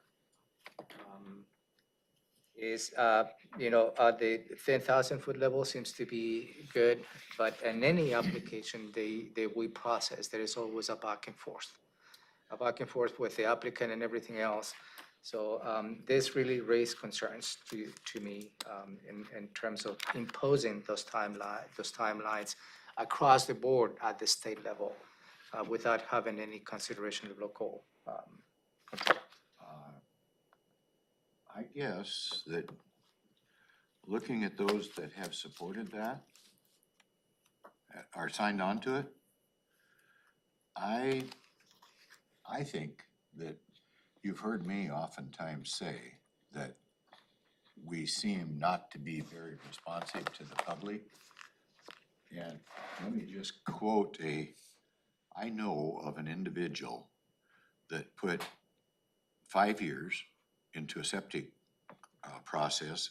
That's how long it took to get the permit and get it placed. And then 3 years into a original use exception process. It was an 8-year total. I think that is so, and that was here in Thurston County. So that is so excessive. I think we do need, I don't know what the restrictions, I don't know if they're saying in 2 weeks. Yeah, go ahead, see what you read. It says, requires counties and cities to provide an annual report to the Department of Commerce detailing each instance in which a county or city missed the deadlines for processing a permit, with an explanation up to the length and time that was required.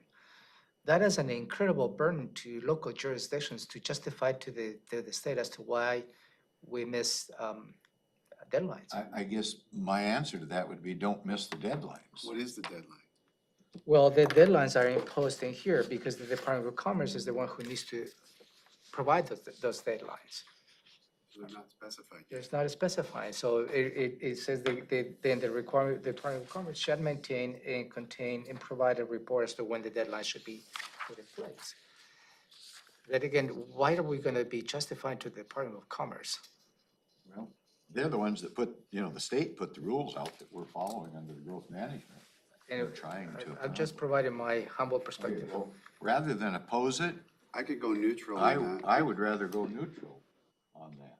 I mean, and then individually, if we review it, Yeah. but I can see some real delays. I know of another one down along Little Rock Road. It's 4 years and the guy finally has a house there, but no permit for no occupancy permit. So I'm obviously talking about. With all due respect, there is not a one-way. I know. It's not a one-way permitting process. It's Right. always a two-way permitting process that we go I through. am very distraught about the fact that citizens are also really delayed on their ability to do something. I can tell you the interest rate was much different in the situation I'm talking about 8 years ago and 5 years ago and 3 years ago. And then government takes all this time and now the interest rate's tripled. So citizens end up really taking a beating when, for whatever reason, the process takes way too long.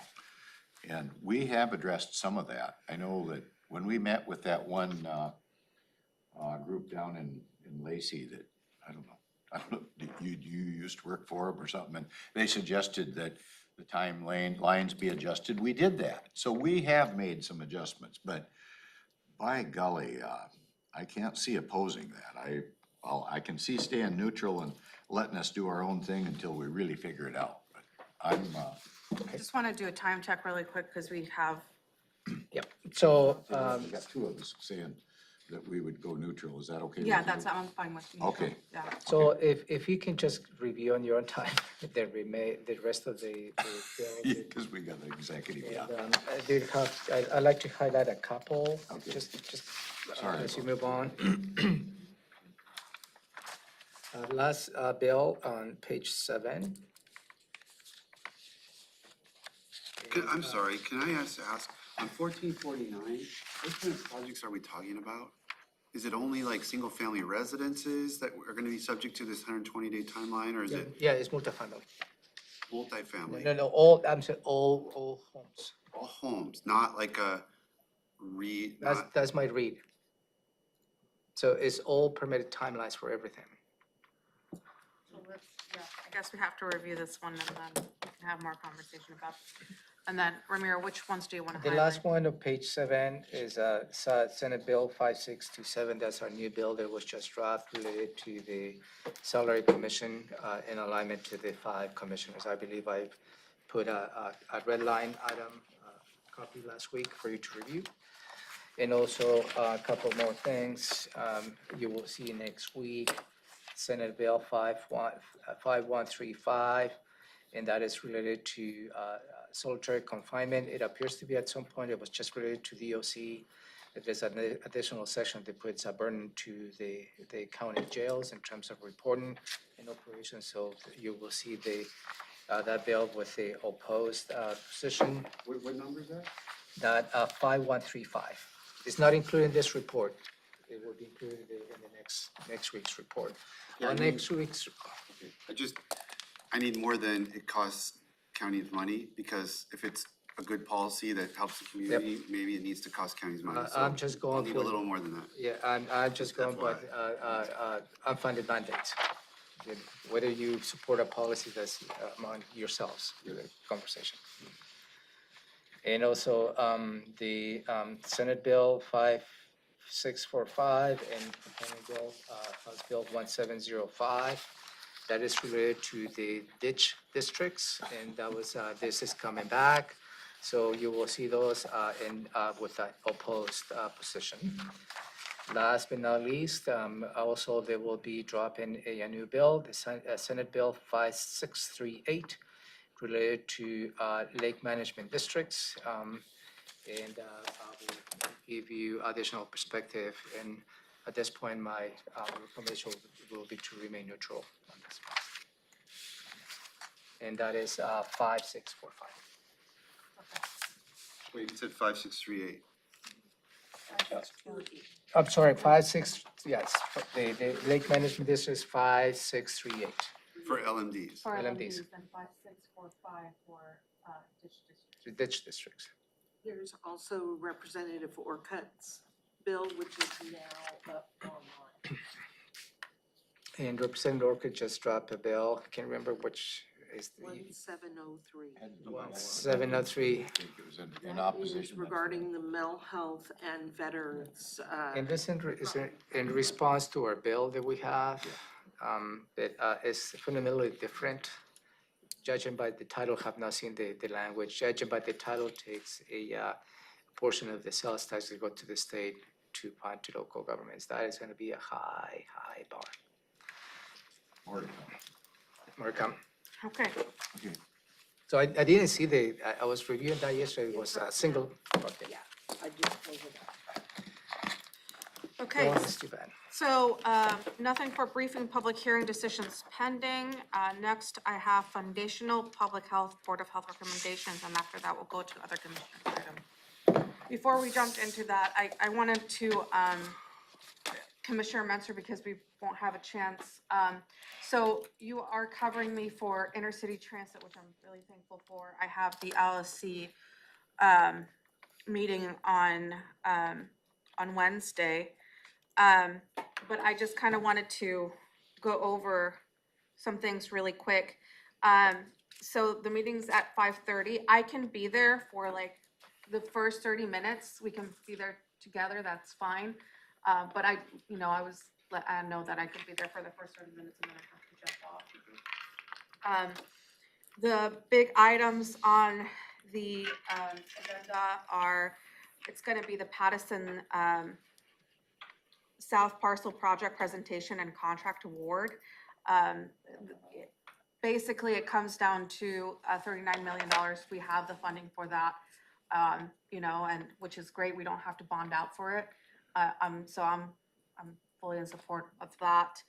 And then the next will be the reorg, and it will be, I believe, Clark Gilman will be stepping up as chair again, and Justin will be the vice chair again. And then there'll be talk about committees, and I told them I could be the backup for any of the subcommittees, but I'm not gonna be the main person, so. Okay. Those are the two big main items. Everything else on the agenda, looks pretty straightforward, and I'm in support of the different items. Okay, thank So you. just wanted to. Perfect, thank you. I want to sign you to a whole bunch of Come out. subcommittees. Come out and be like, thank you for volunteering. I would have been like, Commissioner Mejia really likes to serve on committees, so I better put her on this or she'll be mad. Any subcommittees for Commissioner Mejia? She'll be more than happy. Okay, so thank you for that. Yeah. Okay, with that, we'll move on to foundational public health, Board of Health recommendations, review direction. Maybe I can open the conversation, commissioners. Kurt, don't be shy. Oh, yeah. So, a little bit of a background, during the 2022-23 biennial budget update, the board made some decisions, what were considered to be a baseline on the ongoing basis. And within the whole process, the board set aside $300,000 for the Board of Health to have the opportunity to provide some feedback as to how they provide recommendations to you as to how that expenditure should be allocated. Within the during the conversation on the last Board of Health, I think we as a staff, we missed to provide a little larger context to the board related to versus a one-time versus an ongoing. And that probably created a little bit of confusion, so my apologies to that. So and when we go back to the specific request, which is included in here, one of which was a position related on the additional 300,000 the Board of Health stated versus the position the board approved this past November, which is the medical assistant, I believe. The medical assistant became part of the baseline, and the recommendations the Board of Health provided to you is also an ongoing basis. There is not a one-time. So when the conversation goes through, I just want to provide the context that a foundational public health, there is not a one-time strategy other than the specifics to the programs, but it is related to positions, is more related to an ongoing funding. They addresses an ongoing needs, as you said. I just want to clarify that before you get to the details. And at this point, I will give the floor to David to walk us through the recommendations. Good morning. I also wanted to just recognize Kurt in his last meeting with us today. So I just want to express again my gratitude for the work that he's done over the last year and ensuring a smooth transition. And a lot of directors don't get that kind of transition. So I just want to say thanks in public to Kurt. So yeah, before you, you should see basically two items. One of them is a spreadsheet that looks at the various tasks assigned to financial public health.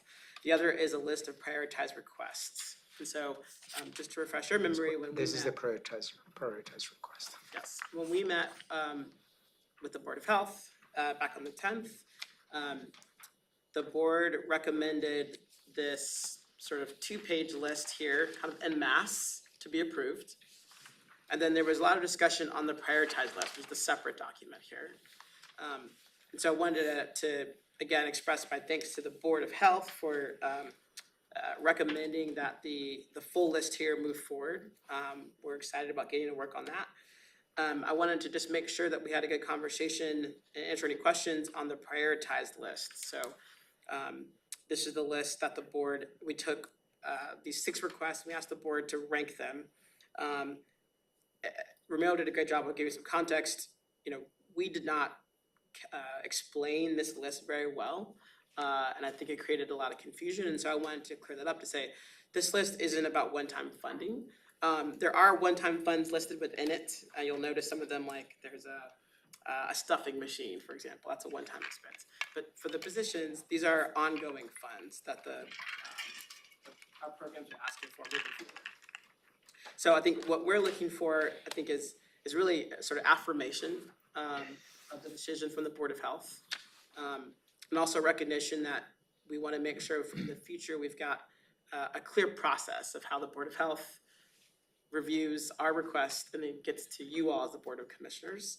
I know we're kind of in this the growing learning stages there. For the first request on the prioritized list, I wanted to highlight really quickly, because if you do affirm this, we will be coming back to you all with the request for a new position for that AA2 position, which we think is critical. Oh, sorry, I Commissioner. see this is all, it says general funds on all of this. Sorry, Commissioner, which document are you looking at? Oh, I see what you're saying, yeah. Prioritize request. Prioritized request. There's no general funds, it's foundational public health. Okay, so that's a mistake? You were trying to give me a heart attack? It's foundational public health. This is the foundational public health conversation. They're not talking about general fund, county fund.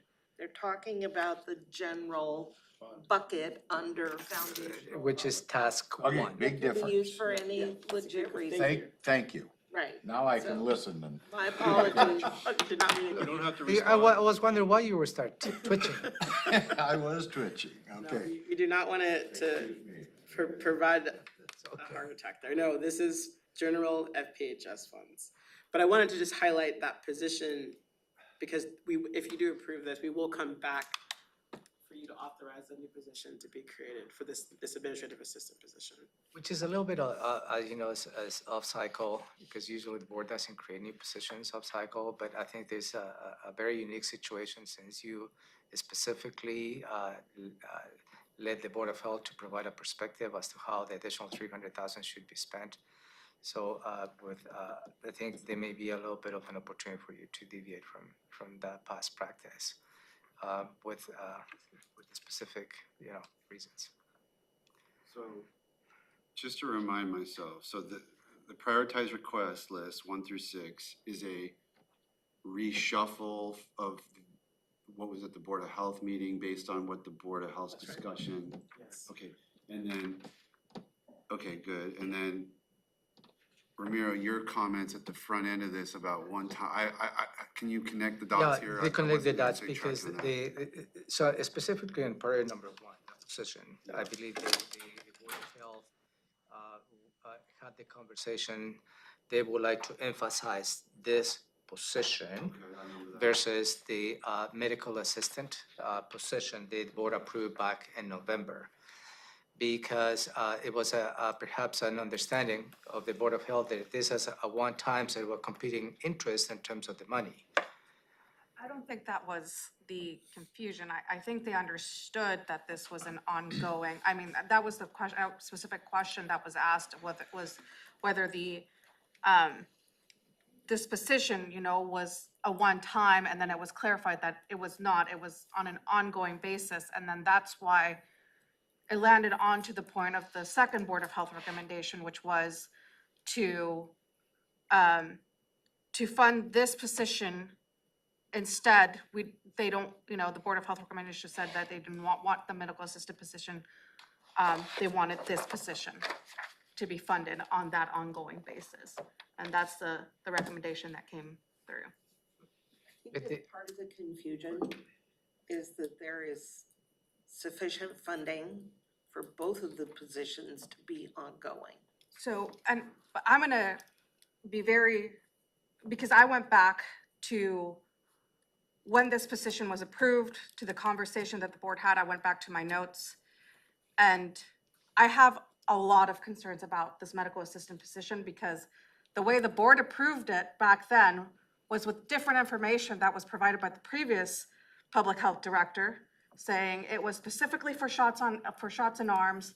Now we're getting information that it's not for that.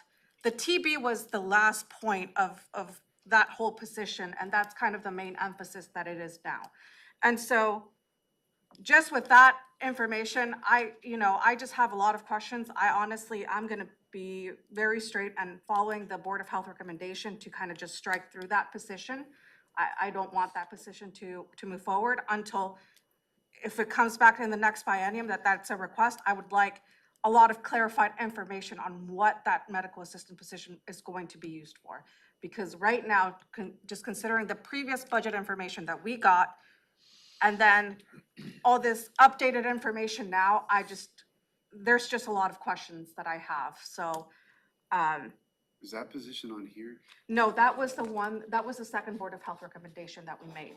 So this was the first Board of Health recommendation, was to fund this on this updated priority list. The second Board of Health recommendation was the medical assistant position. That was basically, it came up because this would be the first priority as an ongoing basis.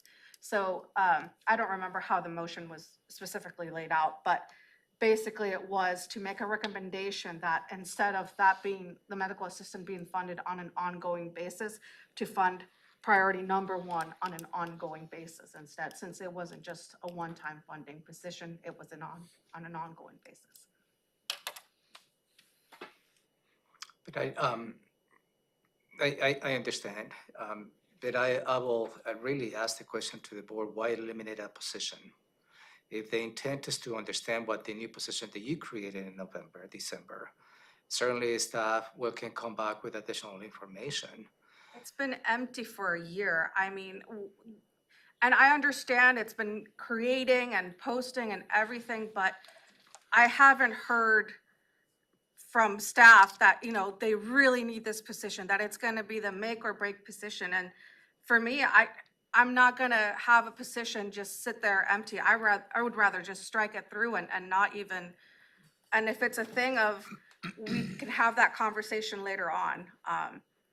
With all due respect, why eliminating that position if you're requesting additional information? I'm not requesting additional information. I'm just saying I have a lot of concerns about the position and the information that was given to us when we first approved that as a board, and the information that is being given now. Two different, tasks that are being assigned to this position. So for me right now, where I'm comfortable, I would just eliminate the position. Commissioner Edwards? My question would be, if this money is not spent within a certain time, are we sending money back? Yes, June. it's June 30th, the funding has to be spent by June 30th, otherwise it goes reverts back to the state, and that's the end of the state. So however that fits with your concerns is where I'm, so I don't want to send any money back. I'm not questioning if we need more information or anything like that. I'm with you. But do we have another place to expend it if we don't do it here without just going kind of willy-nilly? I mean, this is kind of a thought-out process, even though maybe we got some information that is conflicting. I don't know the answer to that without hearing more. But I don't want to send an FTE back to the state. Or money back. Yeah, well, money back. So I'm confused. I don't remember exactly how that position got woven into this, but if it's not in this bucket and it's not on the priority list, does this have anything to do with foundational public health decisions that we have to make? Yeah, Or is it a was- separate issue? It was, no, the funding that was done in, I want to say October of 2021, and I wasn't there, but my understanding is that this position was part of the October 2021 whiteboard discussion, which then the commissioners approved in the biannual Oh, so budget. it's part of like what we've already allocated? Yeah. So we're trying to maybe pull that back would be your suggestion? It's already allocated. And do what with that money? Make this ongoing, but you're Yes. saying we already have enough money? Yeah, I was gonna say that, and that's helpful context, Commissioner Mejia, because obviously I was not here for the past couple cycles, and I'm happy to provide any information that you need. We can even do some compare contrast about what you saw before and what we are doing now. To answer your question, yeah, we don't actually need to do a swap for the funding. That was one of the discussion points that came up briefly on the committee meeting, but it's not necessary, so we don't actually have to make the swap to make this position happen. This AA2 position can just happen without that swap. So it sounds like there's more of a policy concern about the MA position. The department doesn't have a budget concern. Does that make sense? Those are two different.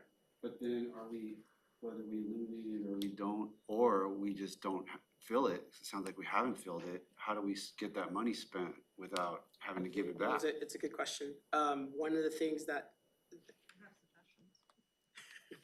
one of the things that I recollected from the board meeting, just so I'm clear, was that it wasn't that the board recommended for an elimination of the position. It was, which I'm open to the conversation, of course. The request was the idea of having this administrative assistant position be on more sort of stable funding, basically, and that we'd make the MA basically a project position with like an end date, kind of short-term funding. That was the swap idea that the board included in that. Oh, I see, because the MA position was in the foundation. It's in the base, yep.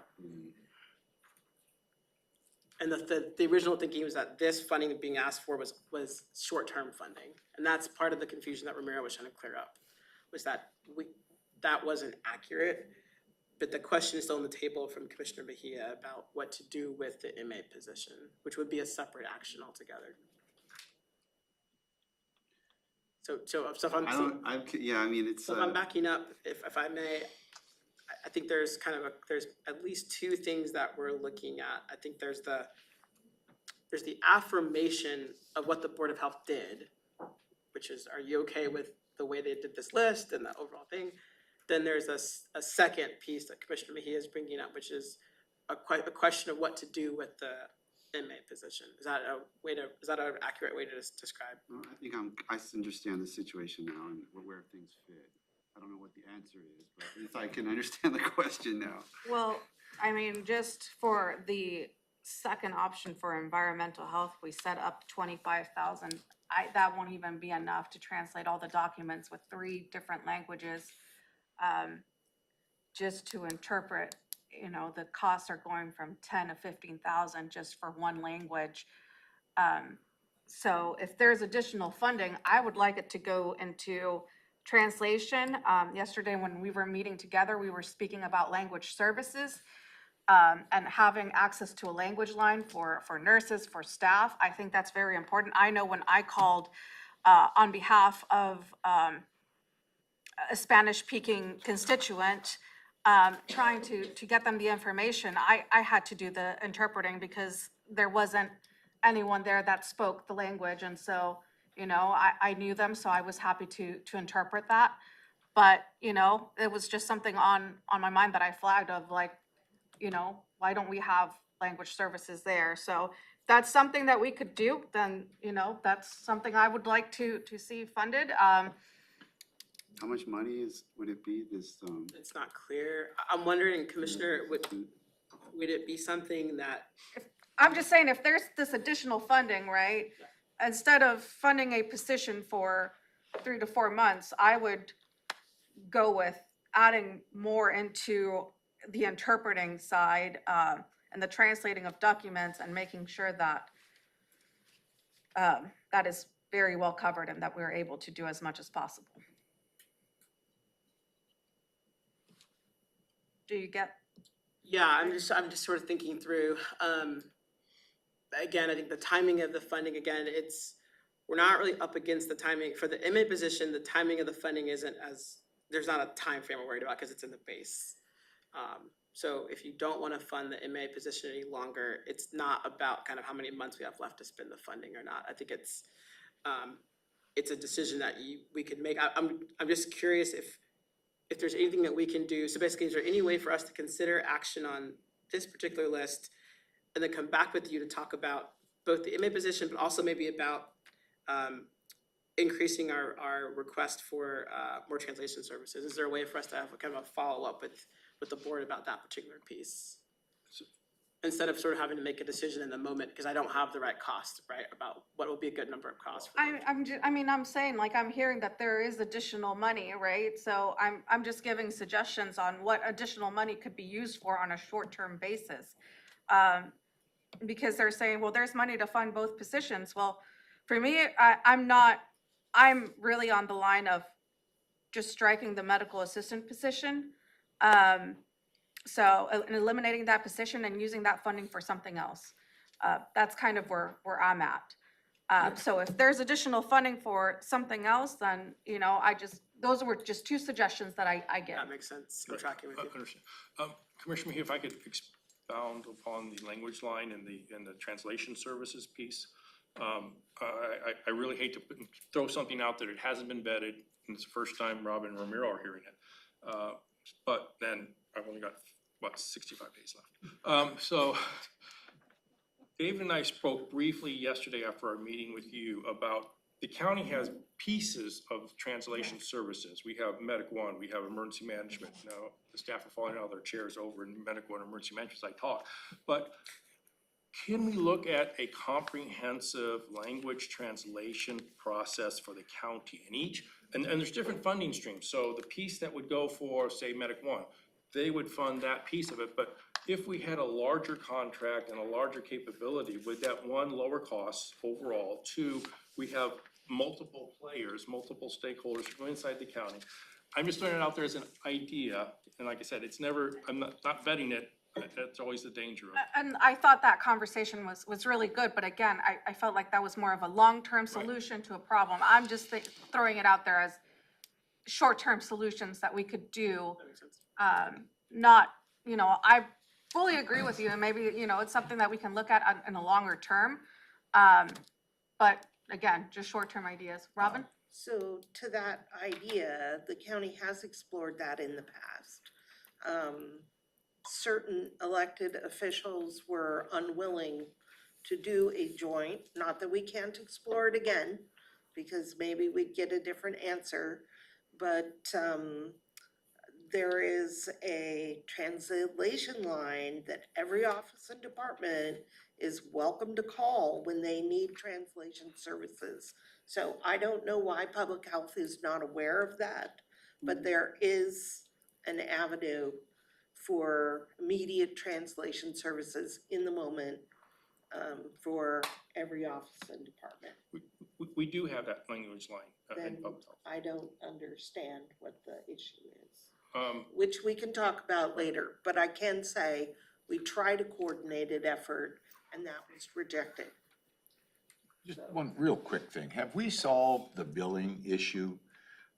We were trying to make sure we had adequate folks. I am aware that public health is getting caught up in their invoicing for various grants and money that the state would owe us after the work that we've done. So that's getting caught up. It's not 100% caught up yet. And we are in the process of hiring those financial staff that the board only recently approved. Yeah, I know that. I So was that's just thinking what it's maybe gonna this take. money could go that way or something, because I don't want to miss out on anything. So If we're it's already working on funded. that, but Commissioners, if there is sufficient funding here, and the department has not even begun to analyze how much of the budget that has been approved is going to go unspent, that they will be able to funnel into these activities. So I am very concerned about leaving money on the table at the end of the state fiscal year. Me too. Not that should mandate filling a position that the board does not agree is valuable. If I may, I know that this is the recommendations of the Board of Health. And if I'd like to have a concurrence with the board, because the Board of Health provided those recommendations to you, the three of you. And as David has stated, we need to come back with specific items, actions that you may consider. The medical assistant position, I believe that is a different conversation that you need to have, whether you want to eliminate it and use the money for something different. And that might be That political. was the second Board of Health recommendation. With all due respect, I believe because in lieu of not having the money for this position, and that's my recollection, Madam Chair. But I think you're having a strong opinion, which I respect that, related to the medical assistant position. But I strongly recommend for you to have, the board to have a conversation outside of these recommendations. I don't think it should be appropriate to have all a bundle. As a position that you created, the board created the medical assistant. If the board doesn't see the need of that position, outside of this context, you need to have that conversation and provide direction how you want to eliminate it. That's my recommendation. Well, the board knows how I feel. So Well, let's cut it down. And is the board okay with moving forward with the Board of Health, the first Board of Health recommendation of items 1 through 6 and the priorities? I guess where I'm coming from, we've got the new Board of Health that we made that decision. I guess, is that right? We made the decision from It's the the new Board of recommendation. Health. They're coming to you. And so I kind of I would like to honor that, whether or not I agreed totally with the whole funding package or not. That was what the group decided. I had some differing opinions myself, but the board came up, I guess, with this recommendation, and I hate to right off the bat tell them, well, we don't like your recommendation, because I know we're the financial end of it, and I don't want to get started off on a bad foot. I kind of want to go along with their recommendation. I kind of remember what you remember, which is that there was kind of like, because they didn't have all the powers and numbers at their fingertips, I thought there was a kind of a secondary recommendation to say we should explore what options there are for making the swap that Commissioner Mejia is proposing. So I think that was consistent with the Board of Health recommendation. Now, whether we do it or not is different. I'm fully supportive of what is being recommended. What I'm getting confused about is how, if we're worried about money on the table, and we we've had an unfilled position for a year. How is not, like, it seems a lot easier to go hire a bunch of people to get all of our documents translated. That means that's a more secure way to make sure money gets spent than maybe we get this position filled that hasn't been filled for a year. That seems a lot more likely to lead to money being left on the table than saying, let's slap this money down for to get something we know needs to be done, that we can just hire someone tomorrow to do, and then we can discuss the other position later. So I need to hear why that, and I think that's kind of consistent with your proposal, and I'm wondering why that's not a good approach, given that we're concerned, the concern is not leaving this money on the table. And what I believe would to be the Board of Health's directive for us to explore this. So I believe, correct me if I'm wrong, the baseline is not at risk to leave money at the table. And that is so the baseline in which the medical assistant was approved, that's not at risk to do that. Baseline, the additional funding in which the $300,000 is you approved to set aside. So when Robin was saying the Department of Health looking at where things aren't getting expended, you're saying if it didn't get expended, but it was in the base, we can spend it later? That's not subject to this problem? It is subject to this problem. It's that much more money we're going to have to find a way to legitimately spend by June 30 is the end of the state fiscal year. To the point of the hiring of the medical assistant, the reason that it sat vacant for a year was the length of time it took to establish the position in the county's roster of positions, if you will. That was not necessarily the delay of public health. That had other delay factors. And I think I know you're trying to be I am trying to be nice, but the problem is we don't have enough HR staff to yes. develop new job classifications. And And that is an issue, and I will work with Maria, try to address that issue in the upcoming biennial budget. Because the HR staff has not been grown as we have grown in the county for the last 10 years. So that is really the that is the crux. that's the crux of But it. we finally worked through that. They got it advertised. They were collecting applications. They were about to schedule interviews. They were that close on the day of the Board of Health meeting.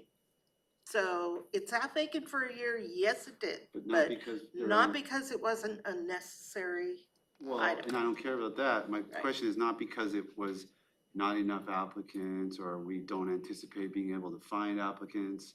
I mean, you know, like it could be Those were- necessary, but if it can't be filled, then, and there's a deadline, And there's I a problem. absolutely agree with that. And we've got many positions where we can't find qualified applicants. I And we've agree. had to go back and go back. So do we anticipate this being one of those? No, we don't. I think it's, I will, and I appreciate that, again, I'm the new guy coming in, the context from the county HR, but I will also acknowledge, even in the month I've been here, I know that our own processes, can be more efficient, just being honest. I think we also. It's a combination.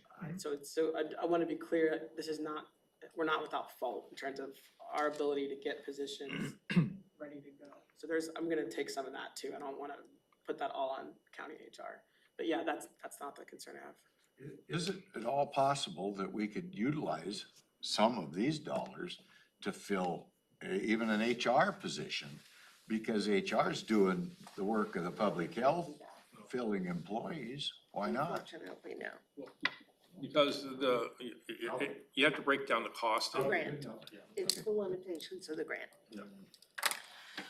So, I believe you have 3 thumbs up for this first area. I think there's still a lot of conversation. I mean, my recommendation is the same as the Board of Health recommendation to eliminate the medical assistant position and find that funding for other short-term projects. But if the board is not ready to move forward on that, that's something that we can discuss later on.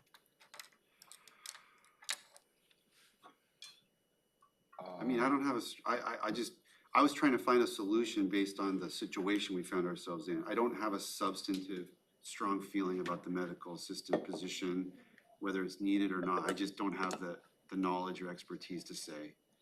And so I'm listening to Commissioner Mejia, she's making good points, but I would need a little more information from staff about why that position is the right way to spend that chunk of money.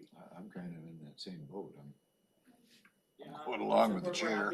we're happy to come back before the board and just like walk through it, and of course we'll honor whatever decision you guys make, but I'm happy to have a We got this conversation. done, right? Kind of dive into it. We got this Yeah, done. let's do that. So just to conclude, Commissioners, you agree with the Board of Health recommendations of 1 through 6, and we'll come back with additional information related to the medical assistant position. And then at that point, you will exercise another decision point.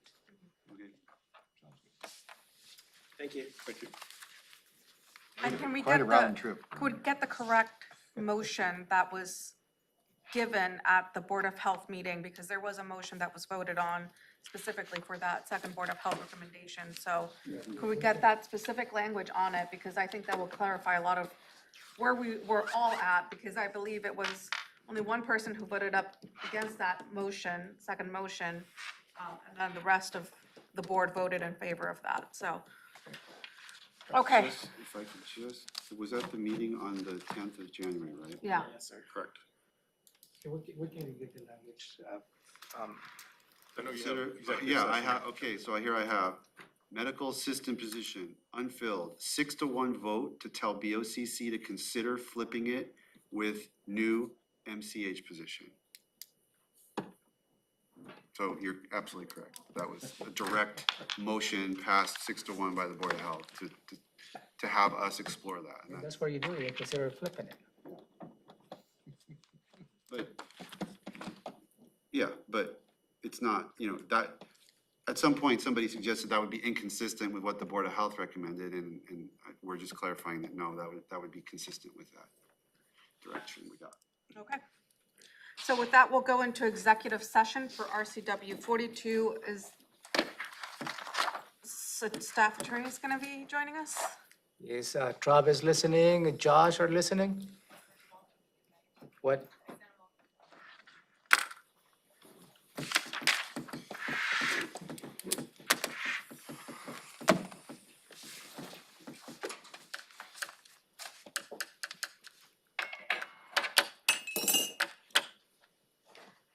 Did you bring one?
Over the other conflict? Okay, Go ahead. so we're going to executive session now that staff is here per RCW 42.30.110 subsection 1I. To discuss with legal counsel representing the agency litigation or potential litigation to which the agency, the governing body, or a member acting in an official capacity is or is likely to become a party when public knowledge regarding the discussion is likely to result in an adverse legal or financial consequence to the agency. Supreme Living. The session will take approximately 30 minutes. Thank you.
Okay, we're back from executive session. We were in executive session per RCW 42.30.110 subsection 1I to discuss with legal counsel representing the agency litigation or potential litigation to which the agency, the governing body, or member acting in official capacity is or is likely to become a party.